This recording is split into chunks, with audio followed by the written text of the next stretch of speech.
ನಾಭಿಷೇಕೋನ ಸಂಸ್ಕಾರ ಸಿಂಹಸ್ಯ ಕ್ರಿಯತೆ ಮೃಗೆ ವಿಕ್ರಮಾರ್ಜುನ ವಿತ್ತಸ್ಯ ಸ್ವಯಮೇವ ಮೃಗೇಂದ್ರತ. ಅಂದ್ರೆ ಕಾಡಿನಲ್ಲಿರುವಂತಹ ಸಿಂಹಕ್ಕೆ ಯಾರು ಕೂಡ ಧೈರ್ಯ, ಶೌರ್ಯ, ಸಂಸ್ಕಾರ ಹೀಗಿರ್ಬೇಕು ಹಾಗಿರ್ಬೇಕು ಅಂತ ಯಾರು ಹೇಳ್ಕೊಡೋದಿಲ್ಲ. ಅದು ತನ್ನ ಧೈರ್ಯ ಶೌರ್ಯಗಳಿಂದಲೇ ಕಾಡಿನ ರಾಜನಾಗಿರೋದು. ಹಾಗೆ ಅಮೃತಹಳ್ಳಿಯ ಸರ್ಕಾರಿ ಶಾಲೆಯ ವಿದ್ಯಾರ್ಥಿಗಳು, ಮಾದರಿ ಸರ್ಕಾರಿ ಶಾಲೆಯ ವಿದ್ಯಾರ್ಥಿಗಳು ನಿಮಗೆಲ್ಲ ನಾನು ಬಂದು ಸ್ವಾಮಿ ವಿವೇಕಾನಂದರ ಬಗ್ಗೆ ಹೇಳುವಂತಹ ಅಥವಾ ಇನ್ನೊಂದಿಷ್ಟು ಜನರ ಬಗ್ಗೆ ಹೇಳುವಂತಹ ಅಗತ್ಯ ಇಲ್ಲ ಅಂತ ಅನ್ಕೊಳ್ತೀನಿ. ತಾವೆಲ್ಲರೂ ಕೂಡ ಸ್ವಾಮಿ ವಿವೇಕಾನಂದರ ಬಗ್ಗೆ ಎಲ್ಲರೂ ಓದ್ಕೊಂಡಿದ್ದೀರಲ್ಲ? ಜೋರಾಗಿ ಹೇಳಿ. ಈ ಜೋಶ್ ಕೊನೆವರೆಗೂ ಕೂಡ ಇರಬೇಕು. ನಾನು ಪ್ರತಿ ಕಡೆಗೂ ಹೋದಾಗ್ಲೂ ಕೂಡ ಒಂದು ಕಥೆಯ ಮೂಲಕ ಆರಂಭ ಮಾಡ್ತೇನೆ. ಯಾಕಂತ ಹೇಳಿದ್ರೆ ತಾವೆಲ್ಲರೂ ಕೂಡ ವಿದ್ಯಾರ್ಥಿಗಳಿದ್ದೀರಾ. ಸಾಕಷ್ಟು ಜನರಿಗೆ ನಿಮ್ ವಿದ್ಯಾರ್ಥಿ ಜೀವನದಲ್ಲಿ ಇದೊಂದು ಉತ್ತಮವಾದಂತಹ ಅವಕಾಶ ನಮ್ಗೆ ವಿದ್ಯಾರ್ಥಿ ಜೀವನದಲ್ಲಿ ತೊಡಗಿಸಿಕೊಳ್ತಾ ಇರುವಂಥದ್ದು. ಹಾಗಾಗಿ ತಾವೆಲ್ಲರೂ ಕೂಡ ಈ ತರದ ಒಂದು ವ್ಯಕ್ತಿಯ ಬಗ್ಗೆ ಅಥವಾ ಸ್ವಾಮಿ ವಿವೇಕಾನಂದರ ಬಗ್ಗೆ, ಸ್ವಾತಂತ್ರ್ಯ ಹೋರಾಟಗಾರರ ಬಗ್ಗೆ ನಮಗೆ ಪ್ರತಿ ಸಲವೂ ಸ್ವಾತಂತ್ರ್ಯ ದಿನಾಚರಣೆ ಸಂದರ್ಭದಲ್ಲಿ, ಯುವ ದಿನಾಚರಣೆಯ ಸಂದರ್ಭದಲ್ಲಿ ಪ್ರತಿಯೊಬ್ಬರು ಕೂಡ ಬಂದು ಹೇಳ್ತಾರೆ. ನನ್ನಂತವ್ರು ಯಾರಾದ್ರೂ ಒಬ್ರು ಬಂದು ನಿಮ್ಗೆಲ್ಲ ಭಾಷಣ ಮಾಡಿ, ಗಂಟೆಗಟ್ಟಲೆ ಭಾಷಣ ಮಾಡಿ ತಮ್ಮ ಕಿವಿಯನ್ನು ತುಂಬಿ ಹೋಗ್ತಾರೆ. ಆದ್ರೆ ಇದೇ ಒಂದಿಷ್ಟು ಯುವ ಜನಾಂಗ ಬೆಳೆದು ಒಂದಿಷ್ಟು ದೊಡ್ಡವರಾದ್ಮೇಲೆ ನಮ್ಮಂತ ರಿಪೋರ್ಟರ್ಗಳು ಹೋಗಿ ಅವರನ್ನ ಒಂದಿಷ್ಟು ಪ್ರಶ್ನೆ ಕೇಳಿದಾಗ ಗಾಂಧೀಜಿ ಯಾರು ಅಂತ ಗೊತ್ತಿಲ್ಲ, ಸುಭಾಷ್ ಚಂದ್ರ ಬೋಸ್ ಅಂತ ಹೇಳಿ ಗೊತ್ತಿಲ್ಲ ಯಾರು ಅಂತ. ಇಂತಹ ಒಂದು ಕಾಲಘಟ್ಟದಲ್ಲಿ ನಾವಿದ್ದೀವಿ. ಹಾಗಾಗಿ ಇದೆಲ್ಲವುಗಳನ್ನ ತಿಳಿದುಕೊಳ್ಳುವಂತಹ ಅನಿವಾರ್ಯತೆ ಎಷ್ಟಿದೆ ಅನ್ನೋದಕ್ಕೆ ಒಂದು ಸಣ್ಣ ಕಥೆಯ ಮೂಲಕ ಆರಂಭ ಮಾಡ್ತೀನಿ. ಕಥೆಯನ್ನ ಎಲ್ಲರೂ ಕೂಡ ಗಮನವಿಟ್ಟು ಕೇಳಬೇಕು. ಯಾಕಂತ ಹೇಳಿದ್ರೆ ಕಥೆಯ ಕೊನೆಯಲ್ಲಿ ನೀವೆಲ್ಲರೂ ಕೂಡ ಅದಕ್ಕೆ ಆನ್ಸರ್ ಮಾಡ್ಬೇಕು. ಓಕೆನಾ? ಓಕೆ. ಒಂದ್ಸಲ ಒಬ್ಬ ವ್ಯಕ್ತಿ ಸಮುದ್ರದ ದಂಡೆಯಲ್ಲಿ ನಡ್ಕೊಂಡು ಹೋಗ್ತಾ ಇದ್ದಂತೆ. ಸಮುದ್ರದ ದಂಡೆ ತಮ್ಗೆಲ್ಲ ಗೊತ್ತಿರುತ್ತೆ. ಸಮುದ್ರ ದಂಡೆ ಅಂತ ಹೇಳಿದ್ರೆ ನೀವೆಲ್ಲ ಪ್ರವಾಸ ಹೋಗಿದ್ದಾಗೆಲ್ಲ ಹೋಗಿರ್ತೀರ. ತುಂಬಾ ಮರಳಿನ ರಾಶಿ ಇರುತ್ತೆ. ಈ ಮರಳಿನ ರಾಶಿಯಲ್ಲಿ ನಡ್ಕೊಂಡು ಹೋಗ್ಬೇಕಾದ್ರೆ ಅವನಿಗೆ ದಾರಿ ಮಧ್ಯದಲ್ಲಿ ಒಂದು ಮರಳಿನ ರಾಶಿಯನ್ನ ಯಾರೋ ಮಾಡಿಟ್ಟಿದ್ದಾರೆ. ಮರಳಿನ ದಿಬ್ಬ ಅಂತ ಕರಿತೀವಿ ನಾವು ಅದನ್ನ. ರಾಶಿ ಮಾಡಿಟ್ಟಿದ್ದಾರೆ. ಯಾರೋ ಬೇಕಂತಲೇ ರಾಶಿ ಮಾಡಿಟ್ಟ ಹಾಗೆ ಕಾಣಿಸ್ತಾ ಇದೆ. ಒಳಭಾಗದಲ್ಲಿ ಏನೋ ಒಂದು ವಸ್ತು ಇದೆ. ಕುತೂಹಲ ತಡಿಲಿಕ್ಕಾಗ್ಲಿಲ್ಲ. ಹೋದ ಆ ಒಳಭಾಗದಲ್ಲಿ ಏನಿದೆ ಅಂತ ಮರಳನ್ನೆಲ್ಲ ಸರಿಸಿ ನೋಡಿದ್ರೆ ಒಳಭಾಗದಲ್ಲಿ ಯಾರೋ ಗೋಣಿ ಚೀಲ ಕಟ್ಟಿಟ್ಟಿದ್ದಾರೆ. ಗೋಣಿ ಚೀಲದ ಒಳಭಾಗದಲ್ಲಿ ಏನೋ ಇದೆ. ಗೋಣಿ ಚೀಲದ ಬಾಯಿ ಕಟ್ಟಿದೆ. ಸೊ ಅವನಿಗೆ ಮತ್ತಷ್ಟು ಕುತೂಹಲ ಜಾಸ್ತಿ ಆಯ್ತು. ಒಳಭಾಗದಲ್ಲಿ ಏನಿರಬಹುದು ಅಂತ ಮತ್ತಷ್ಟು ಕುತೂಹಲದಿಂದ ಕಟ್ಟಿದಂತಹ ಹಗ್ಗವನ್ನು ಓಪನ್ ಮಾಡಿದ ನಂತರ ಒಳಭಾಗದಲ್ಲಿ ನೋಡ್ತಾನೆ. ಅವನಿಗೆ ಅಷ್ಟೇ ನಿರಾಸೆ ಆಗುತ್ತೆ. ಒಳಭಾಗದಲ್ಲಿ ಮಣ್ಣಿನ ಉಂಡೆಗಳು, ಸಣ್ಣ ಸಣ್ಣ ಉಂಡೆಗಳನ್ನ ಯಾರೋ ಮಾಡಿ ಇಟ್ಟಿದ್ದಾರೆ. ನಮಗೆಲ್ಲ ಒಂದು ಹಾಬಿ ಇದೆ. ಈ ನದಿ ತೀರ ಅಥವಾ ಸಮುದ್ರ ತೀರದಲ್ಲಿದ್ರೆ ಈ ತರದ ಕಲ್ಲು ಅಥವಾ ಮಣ್ಣು ಏನಾದ್ರು ಸಿಕ್ಕಿದ್ರೆ ಅದನ್ನ ನೀರಿಗೆ ಎಸೆಯೋದು. ಇವನು ಹಾಗೆ ಮಾಡ್ದ. ಒಂದೊಂದೇ ಚೀಲದಿಂದ ತೆಗೆದ ಒಂದೊಂದು ಕಲ್ಲನ್ನ ನೀರಿಗೆ ಎಸಿದ ಬಂದ. ಎಲ್ಲ ಎಸ್ದು ಇದು ಚೀಲದಲ್ಲಿ ಒಂದು 3-4 ಉಳಿದಿದ್ದಷ್ಟೇ, 4-5 ಉಳಿದಿತ್ತು. ಅಷ್ಟರಲ್ಲಿ ಅವನು ಎಸಿಬೇಕಾದ್ರೆ ಅವ್ರ ಕೈಯಲ್ಲಿ ಪ್ರೆಷರ್ ಜಾಸ್ತಿಯಾಗಿ ಆ ಮಣ್ಣಿನ ಉಂಡೆ ಅಲ್ಲ ಅದು ಒಡೆದೋಯ್ತು. ಒಡೆದು ಹೋದಂತಹ ಮಣ್ಣಿನ ಉಂಡೆಯ ಒಳಭಾಗದಲ್ಲಿ ಏನೋ ಒಂದು ಹೊಳೆಯುವಂತ ವಸ್ತು ಇದೆ. ಕುತೂಹಲ ಜಾಸ್ತಿ ಆಯ್ತು. ಕಣ್ಣಿನ ಹತ್ರದಂತೂ ಪರೀಕ್ಷೆ ಮಾಡಿ ನೋಡ್ದ. ಕೂಡಲೇ ಆತನ ಕಣ್ಣುಗಳು ಹೊಳೆಯೋದಕ್ಕೆ ಶುರುವಾದವು. ಯಾಕಂತ ಹೇಳಿದ್ರೆ ಅವನು ನಿರೀಕ್ಷೆ ಮಾಡಿದ ವಸ್ತುವೇ ಆಗಿತ್ತು. ಅದೊಂದು ವಜ್ರದ ಕಲ್ಲಾಗಿತ್ತು. ಅವನ ಚೀಲದಲ್ಲಿ ಇನ್ನೂ 4-5 ಮಣ್ಣಿನ ಉಂಡೆಗಳು ಆ ಥರನೇ ಬಾಕಿ ಉಳಿದಿದ್ವಲ್ಲ, ಅದೆಲ್ಲವುಗಳನ್ನ ಕೂಡ ಓಪನ್ ಮಾಡಿ ನೋಡಿದ್ರೆ ಅದರ ಒಳಗೂ ಕೂಡ ಪ್ರತಿಯೊಂದು ಮಣ್ಣಿನ ಉಂಡೆ ಒಳಗೂ ಕೂಡ ಒಂದೊಂದು ವಜ್ರದ ಕಲ್ಲಿತ್ತು. ಈಗ ಅವನಿಗೆ ಖುಷಿ ಆಗ್ಬೇಕಾ ಬೇಜಾರಾಗ್ಬೇಕಾ? ಖುಷಿ ಆಗ್ಬೇಕಾ? ಯಾಕೆ ಬೇಜಾರಾಗ್ಬೇಕಾ? ಯಾಕೆ ಬೇಜಾರಾಗ್ಬೇಕು? ಆಲ್ರೆಡಿ ಎಸ್ಬಿಟ್ನಲ್ಲ. ಇದು ನಮ್ಮ ಜೀವನದಲ್ಲಿ ಬರುವಂತಹ ಅವಕಾಶ. ನಿಮಗೆಲ್ಲರಿಗೂ ಕೂಡ ಸಾಕಷ್ಟು ಜೀವನದಲ್ಲಿ ಅವಕಾಶಗಳು ಬರುತ್ತೆ. ನೀವೆಲ್ಲರೂ ವಿದ್ಯಾರ್ಥಿಗಳಿದ್ದೀರಾ. ನೀವೆಲ್ಲರೂ ಕೂಡ ತುಂಬಾ ಅವಕಾಶಗಳನ್ನ ಪಡ್ಕೊಳ್ಳುವವರಿದ್ದೀರಾ. ಈಗಲೇ ಇಲ್ಲಿ ಸ್ಟೇಜ್ ನಲ್ಲಿ ಬಂದಾಗ ಒಂದಿಷ್ಟು ಜನ ನಿಮ್ಮವರೇ ಫ್ರೆಂಡ್ಸ್ ಆಂಕರಿಂಗ್ ಮಾಡಿದ್ರು, ಒಂದಿಷ್ಟು ಜನ ಸ್ವಾಗತ ಮಾಡಿದ್ರು, ಒಂದಿಷ್ಟು ಜನ ಬಂದು ಪ್ರಾರ್ಥನೆ ಹಾಡಿದ್ರು. ಈ ಅವಕಾಶಗಳನ್ನ ನಿಮ್ಗೆಲ್ರಿಗೂ ಕೊಟ್ಟಿರ್ತಾರೆ. ನೀವು ನಾನ್ ಬರಲ್ಲ ಅಂತ ಅಲ್ಲೇ ಕೂತಿರ್ತೀರಾ. ಆದ್ರೆ ಅವಕಾಶಗಳನ್ನ ಯಾವಾಗ ನೀವು ಬಳಕೆ ಮಾಡ್ಕೊಳ್ತೀರೋ, ಸದ್ಬಳಕೆ ಮಾಡ್ಕೊಳ್ತೀರೋ, ನೀವು ಜೀವನದಲ್ಲಿ ಆ ವಜ್ರಗಳನ್ನ ನಿಮ್ಮದಾಗಿಸ್ಕೊಂಡ ಹಾಗೆ. ಒಂದು ಸಲ ಹೋದಂತಹ ಮಣ್ಣಿನ ಉಂಡೆಯಲ್ಲಿ ಹೋದಂತಹ ವಜ್ರ ಹೇಗೆ ಸಮುದ್ರವನ್ನು ತಲುಪ್ತೋ ಹಾಗೆ ಅದು ಯಾವತ್ತು ವಾಪಸ್ ಬರೋದಿಲ್ವೋ ಹಾಗೆ ನಮ್ಮ ಜೀವನದಲ್ಲಿ ಒಮ್ಮೆ ಕಳ್ಕೊಂಡಂತಹ ಅವಕಾಶಗಳು ಯಾವತ್ತೂ ಕೂಡ ವಾಪಸ್ ಬರೋದಿಲ್ಲ. ಆ ಅವಕಾಶಗಳು ಬರುವವರೆಗೆ ಮತ್ತೊಮ್ಮೆ ಕಾಯುವಂತಹ ವ್ಯವಧಾನವು ಕೂಡ ನಮಗಿರೋದಿಲ್ಲ. ಹಾಗಾಗಿ ಜೀವನದಲ್ಲಿ ಬರುವಂತಹ ಪ್ರತಿಯೊಂದು ಅವಕಾಶಗಳನ್ನ ಸದ್ಬಳಕೆ ಮಾಡಿ ಅನ್ನುವಂತಹ ಕಿವಿ ಮಾತು ತಮಗೆಲ್ಲ ಹೇಳಿದ ಜೊತೆಗೆ ಇವತ್ತು ಈ ಒಂದು ಅರ್ಧ ಗಂಟೆಯ ಅವಧಿ ಏನಿದೆ, ಈ ಉಪನ್ಯಾಸದ ಅವಧಿ ಏನಿದೆ, ಇದು ನಿಮ್ಮ ಜೀವನದ ಒಂದು ಭಾಗವು, ನನ್ನ ಜೀವನದ ಒಂದು ಭಾಗವು. ನಾನು ನನ್ನ ಜೀವನದ ಲೈಫ್ ಟೈಮ್ ಅಂತ ಏನಿದೆ, ಆಯುಷ್ಯ ಅಂತ ಏನಿದೆ, ಈ ಆಯುಷ್ಯದ 1 hour ನಿಮಗೋಸ್ಕರ ಮೀಸಲಿಡ್ತಾ ಇದ್ದೀನಿ. ನೀವು ಕೂಡ ಅದನ್ನ ಕೇಳೋದಕ್ಕೋಸ್ಕರ ನೀವು ಮೀಸಲಿಡ್ತಾ ಇದ್ದೀರಾ. ಹಾಗಾಗಿ ಈ ಅವಕಾಶವನ್ನ ಎಲ್ಲರೂ ಕೂಡ ಸದ್ಬಳಕೆ ಮಾಡೋಣ. ನಿಮ್ಮ ಮುಂದಿನ ಜೀವನದಲ್ಲೂ ಕೂಡ ಈ ಅವಕಾಶಗಳನ್ನ ಸದ್ಬಳಕೆ ಮಾಡಿಕೊಡಿ ಅಂತ ಹೇಳ್ತಾ, ಸ್ವಾಮಿ ವಿವೇಕಾನಂದರ ಬಗ್ಗೆ ಮಾತನಾಡೋದಕ್ಕೆ ನನ್ನನ್ನು ಕರೆದಿದ್ದಾರೆ. ನೀವೆಲ್ಲರೂ ಕೂಡ ಒಂದು ದಿನ ಮುಂಚಿತವಾಗಿ ಯುವ ದಿನಾಚರಣೆಯನ್ನು ಆಚರಿಸ್ತೇವೆ. ಸ್ವಾಮಿ ವಿವೇಕಾನಂದರ ಜನ್ಮ ದಿನಾಚರಣೆಯನ್ನ ಯುವ ದಿನಾಚರಣೆ ಅಂತ ಆಚರಿಸ್ತೀವಿ. ನಮಗೆ ಭಾರತ ದೇಶದಲ್ಲಿ ನೋಡ್ತಾ ಹೋದ್ರೆ ಸಹಸ್ರಾರು ಲೀಡರ್ಗಳು ಸಿಗ್ತಾರೆ, ಸಹಸ್ರಾರು ನಾಯಕರುಗಳು ಸಿಗ್ತಾರೆ. ನಮಗೆ ಇತಿಹಾಸದುದ್ದಕ್ಕೂ ಕೂಡ ಒಬ್ಬೊಬ್ಬ ಕೂಡ ಮಹಾನ್ ಪುರುಷರೇ. ಇಂತಹದ್ರ ನಡುವೆ ಸ್ವಾಮಿ ವಿವೇಕಾನಂದರೊಬ್ಬರು ಡಿಫರೆಂಟ್ ಆಗಿ ಯಾಕೆ ನಿಲ್ತಾರೆ ಅಂತ ನೋಡ್ತಾ ಹೋದ್ರೆ ನಿಮ್ಗೆ ಗೊತ್ತಿರಬಹುದು. ತುಂಬಾ ಸಾಧನೆ ಎಲ್ಲ ಮಾಡಿದ್ರೆ ನಾವು ಅವರ ಬರ್ತ್ ಡೇಟ್ಗಳನ್ನ, ಅವರ ಹುಟ್ಟಿದ ದಿನಗಳನ್ನ ನೆನ್ಪಿಡ್ಕೋತೀವಿ. ಉದಾಹರಣೆಗೆ ನಮ್ಗೆ ಗಾಂಧೀಜಿ ಅವರ ಹುಟ್ಟಿನ ಹಬ್ಬ ಗೊತ್ತಿದೆ, ನಮಗೆ ಡಾಕ್ಟರ್ ಸರ್ವಪಳ್ಳಿ ರಾಧಾಕೃಷ್ಣನ್ ಅವರ ಹುಟ್ಟುಹಬ್ಬ ಗೊತ್ತಿದೆ, ನಾವು ಶಿಕ್ಷಕರ ದಿನಾಚರಣೆ ಅಂತ ಆಚರಿಸ್ತೀವಿ. ಜವಾಹರ್ಲಾಲ್ ನೆಹರು ಅವರ ಹುಟ್ಟುಹಬ್ಬ ನಮ್ಗೆ ಗೊತ್ತಿದೆ, ನಾವು ಮಕ್ಕಳ ದಿನಾಚರಣೆ ಅಂತ ಆಚರಿಸ್ತೀವಿ. ತುಂಬಾ ಸಾಧನೆ ಮಾಡಿದ್ರು, ಇನ್ನೂ ಸ್ವಲ್ಪ ಸಾಧನೆ ಮಾಡಿದ್ರು ಅಂತ ಹೇಳಿದ್ರೆ ಅವರ ಮರಣದ ದಿನವನ್ನು ಕೂಡ ನಾವು ನೆನ್ಪಿಟ್ಕೋತೀವಿ. ಉದಾಹರಣೆಗೆ ಮಹಾತ್ಮ ಗಾಂಧೀಜಿ ಅವರ ಮರಣದ ದಿನವನ್ನ ನಾವು ಹುತಾತ್ಮರ ದಿನಾಚರಣೆ ಅಂತ ಆಚರಿಸ್ತೀವಿ. ಭಗತ್ ಸಿಂಗ್ ಅವರು ನೇಣಿಗೇರಿದಂತಹ ದಿನವನ್ನ ನಾವು ಶಹೀದ್ ದಿವಸ್ ಅಂತ ಆಚರಿಸ್ತೀವಿ. ಹೀಗೆ ಒಂದಿಷ್ಟು ಜನರು ಸಾಧನೆ ಮಾಡಿದಂತಹವರ ಮರಣದ ದಿನವನ್ನು ಕೂಡ ನಾವು ನೆನ್ಪಿಟ್ಕೊಳ್ತೀವಿ. ಆದ್ರೆ ಇತಿಹಾಸದಲ್ಲಿ ಒಬ್ಬರೇ ಒಬ್ಬ ವ್ಯಕ್ತಿಯ ಭಾಷಣ ಮಾಡಿದ ದಿನವನ್ನ ಕೂಡ ನಾವು ನೆನ್ಪಿಟ್ಕೊಳ್ತೀವಿ. ಇವೆರಡು ದಿನಾಚರಣೆಗಳ ಜೊತೆಗೆ ಅಂತ ಹೇಳಿದ್ರೆ ಅದು ಸ್ವಾಮಿ ವಿವೇಕಾನಂದರದ್ದು ಮಾತ್ರ. ಇತಿಹಾಸದಲ್ಲಿ ಯಾರದ್ದೂ ಇಲ್ಲ, ಇಡೀ ಜಗತ್ತಿನಲ್ಲೂ ಯಾರದ್ದೂ ಇಲ್ಲ. ಅಂತಹದೊಂದು ವ್ಯಕ್ತಿತ್ವ ಸ್ವಾಮಿ ವಿವೇಕಾನಂದರು. ಸೆಪ್ಟೆಂಬರ್ 11ನೇ ತಾರೀಕು ಆ ವ್ಯಕ್ತಿ ಚಿಕಾಗೋದ ಸರ್ವಧರ್ಮ ಸಮ್ಮೇಳನದಲ್ಲಿ ಮಾತನಾಡಿದಂತಹ ದಿನವನ್ನ ನಾವು ದಿಗ್ವಿಜಯ ದಿವಸ ಅಂತ ಆಚರಿಸ್ತೀವಿ. ದಿಗ್ವಿಜಯ ಯಾಕಾಯ್ತು ಅಂತ ನೋಡ್ತಾ ಹೋದ್ರೆ, ಭಾರತವನ್ನ ಆಳಿದಂತಹ ಒಂದಿಷ್ಟು ಮಹಾರಾಜರುಗಳ ಜೊತೆಗೆ ಬ್ರಿಟಿಷರು ಬಂದ್ರಲ್ಲ, ಬ್ರಿಟಿಷರು ಬಂದವರು ಐರೋಪ್ಯ ದೇಶಗಳಲ್ಲಿ, ವಿದೇಶಗಳಲ್ಲಿ ಭಾರತೀಯರು ಅಂತ ಹೇಳಿದ್ರೆ ಏನೂ ಇಲ್ಲ, ಸಂಸ್ಕಾರದೇ ಇಲ್ಲದಂತಹ ಒಂದು ನಾಡದು, ಅವ್ರ ಹಾವಾಡಿಗರ ದೇಶ ಅವ್ರದ್ದು ಅಂತ ಕೀಳಾಗಿ ಇಡೀ ವಿದೇಶಗಳಲ್ಲಿ ಬಿಂಬಿಸಿದ್ದ ಹೊತ್ತಿನಲ್ಲಿ ಭಾರತದ ಸನ್ಯಾಸಿಯೊಬ್ಬ ವಿದೇಶದ ನೆಲದಲ್ಲಿ ನಿಂತು ಗರ್ಜಿಸಿ ಯಾವ ಪತ್ರಿಕೆಗಳು ಭಾರತದ ಬಗ್ಗೆ, ಭಾರತದ ವಿಚಾರಗಳ ಬಗ್ಗೆ ತಾತ್ಸಾರ ಭಾವನೆಗಳನ್ನು ತಂದಿದ್ವು ಅಂತಹ ಪತ್ರಿಕೆಗಳ ಮುಖಪುಟದಲ್ಲಿ ಮೊದಲಿಗೆ ಭಾರತೀಯ ವ್ಯಕ್ತಿಯೊಬ್ಬನ ಚಿತ್ರಣ ಬಂದಿತ್ತು. ಅದು ಸ್ವಾಮಿ ವಿವೇಕಾನಂದರು. ಅದಕ್ಕೆ ಸ್ವಾಮಿ ವಿವೇಕಾನಂದರ ವ್ಯಕ್ತಿತ್ವದ ಬಗ್ಗೆ ನಾವು ಯಾಕೆ ಅರಿತುಕೊಳ್ಬೇಕು ಅಂತ ಹೇಳುವಾಗ, ಮಹಾತ್ಮ ಗಾಂಧೀಜಿಯವರು ಹೇಳ್ತಾರೆ, ಯಾರು ನನ್ನ ಬದುಕಿಗೆ ನಾನೇ ಸ್ಫೂರ್ತಿ ಅಂತ ಕರೆದುಕೊಂಡಂತ ಮಹಾತ್ಮ ಗಾಂಧೀಜಿಯವರು ಅವ್ರು ಹೇಳ್ತಾರೆ, ನನ್ನ ಬದುಕಿಗೆ ಸ್ಫೂರ್ತಿ ಯಾರು ಅಂತ ಕೇಳಿದ್ರೆ ಅದು ಸ್ವಾಮಿ ವಿವೇಕಾನಂದರು. ಅವರನ್ನು ಓದಿಕೊಂಡ ನಂತರ ನನಗೆ ಭಾರತದ ಸ್ವಾತಂತ್ರ್ಯ ಹೋರಾಟದಲ್ಲಿ ಇನ್ನಷ್ಟು ಮುತುವರ್ಜಿಯಿಂದ ಭಾಗವಹಿಸುವಂತಹ ಅವಕಾಶ ಸಿಕ್ತು ಅಂತ, ಭಾಗವಹಿಸಬೇಕು ಅನ್ನುವಂತಹ ಭಾವನೆ ಬಂತು ಅಂತ. ನೀವು ಯಾರು ಸಂಪೂರ್ಣವಾಗಿ ಭಾರತವನ್ನ ಎರಡೆರಡು ರಾಷ್ಟ್ರಗಳಿಗೆ ರಾಷ್ಟ್ರಗೀತೆ, ಭಾರತ ಮತ್ತು ಬಾಂಗ್ಲಾದೇಶಕ್ಕೆ ರಾಷ್ಟ್ರಗೀತೆಯನ್ನು ಬರೆದು ರವೀಂದ್ರನಾಥ ಟಾಗೋರರು ಅವ್ರು ಹೇಳ್ತಾರೆ, ನೀವು ಸ್ವಾಮಿ ವಿವೇಕಾನಂದರನ್ನ ಓದ್ಕೊಂಡ್ರೆ ಇಡೀ ಭಾರತವನ್ನು ಓದಿದಂತೆ, ಭಾರತವನ್ನು ಅರ್ಥಕೊಳ್ಬೇಕು ಅಂತ ಹೇಳಿದ್ರೆ ನೀವು ಸ್ವಾಮಿ ವಿವೇಕಾನಂದರನ್ನ ಓದಿ ಅಂತ. ವಿದೇಶದ ನೆಲಗಳಲ್ಲಿ ಭಾರತದ ಪರವಾಗಿ ಸೈನ್ಯವನ್ನ ಕಟ್ಟಿ ಬ್ರಿಟಿಷರ ಹುಟ್ಟಡಗಿಸಿದಂತಹ ಸುಭಾಷ್ ಚಂದ್ರ ಬೋಸರು ಅವ್ರು ಹೇಳ್ತಾರೆ, ಆಧುನಿಕ ಭಾರತದ ನಿರ್ಮಾತೃ ಅಂತ ಇದ್ರೆ ಸ್ವಾಮಿ ವಿವೇಕಾನಂದರು ಅಂತ. ಅಂತಹ ಸ್ವಾಮಿ ವಿವೇಕಾನಂದರ ವಿಚಾರಗಳು, ಅವರ ವ್ಯಕ್ತಿತ್ವ ಹೇಗೆ ಅನಾವರಣಗೊಳ್ತು ಅನ್ನುವಂಥದ್ದು ಅವರ ವ್ಯಕ್ತಿತ್ವದಿಂದ. ಹಾಗಾಗಿ ನೀವೆಲ್ಲ ಮಕ್ಕಳಿದ್ದೀರಾ, ಹಾಗಾಗಿ ತಮಗೆ ಸ್ವಾಮಿ ವಿವೇಕಾನಂದರ ಬಾಲ್ಯದ ವಿಚಾರಗಳನ್ನ ಒಂದಿಷ್ಟು ಹೇಳಿದ್ರೆ ಅದು ತಮಗೆಲ್ಲರಿಗೂ ಕೂಡ ಹೆಲ್ಪ್ ಆಗ್ಬೋದು ಅಂತ ಭಾವನೆಯಲ್ಲಿ ಆ ಒಂದಿಷ್ಟು ವಿಚಾರಗಳನ್ನ ನಿಮ್ ಜೊತೆ ಹಂಚಿಕೊಳ್ತೀವಿ.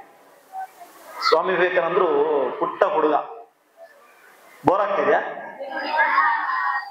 ಜೋಶ್ ಕಾಣಿಸ್ತಿಲ್ಲ ನಿಮ್ಮ ಮುಖದಲ್ಲಿ. ಸ್ವಾಮಿ ವಿವೇಕಾನಂದರು ಪುಟ್ಟ ಬಾಲಕ, ಸಣ್ಣ ಹುಡುಗ, ನಿಮ್ ತರನೇ ಒಬ್ಬ ಸಣ್ಣ ಹುಡುಗ. ಅವನು ಸ್ಕೂಲಿಂದ ಬರ್ಬೇಕಾದ್ರೆ ತುಂಬಾ ಅಳ್ಕೊಂಡ್ ಬಂದಂತೆ, ತುಂಬಾ ಅಳ್ಕೊಂಡ್ ಬರ್ತಾ ಇದ್ದಾನೆ. ಬಾಗಿಲಲ್ಲಿ ನಿಂತು ನಿಮ್ಮ ಅಮ್ಮ ಎಲ್ಲ ಕಾಯ್ತಾ ಇರ್ತಾರಲ್ಲ, ಮಕ್ಕಳು ಬರ್ಬೇಕಾದ್ರೆ ನೋಡ್ತಾರಲ್ಲ, ಹಾಗೆ ಭುವನೇಶ್ವರಿ ದೇವಿ ಸ್ವಾಮಿ ವಿವೇಕಾನಂದರು ಪುಟ್ಟ ಹುಡುಗ ನರೇನ್ ಅಳುತ್ತಾ ಬರ್ತಾ ಇರೋದನ್ನ ದೂರದಲ್ಲಿ ನಿಂತು ನೋಡ್ತಾ ಇದ್ದಾರೆ. ಮಗು ಅಳುತ್ತಾ ಬರ್ತಾ ಇದೆ. ಭುವನೇಶ್ವರಿ ದೇವಿ ಹೋಗಿ ಕೇಳ್ತಾರಂತೆ ಮಗುವನ್ನ, ಏನಾಯ್ತು ಮಗು ಅಂತ.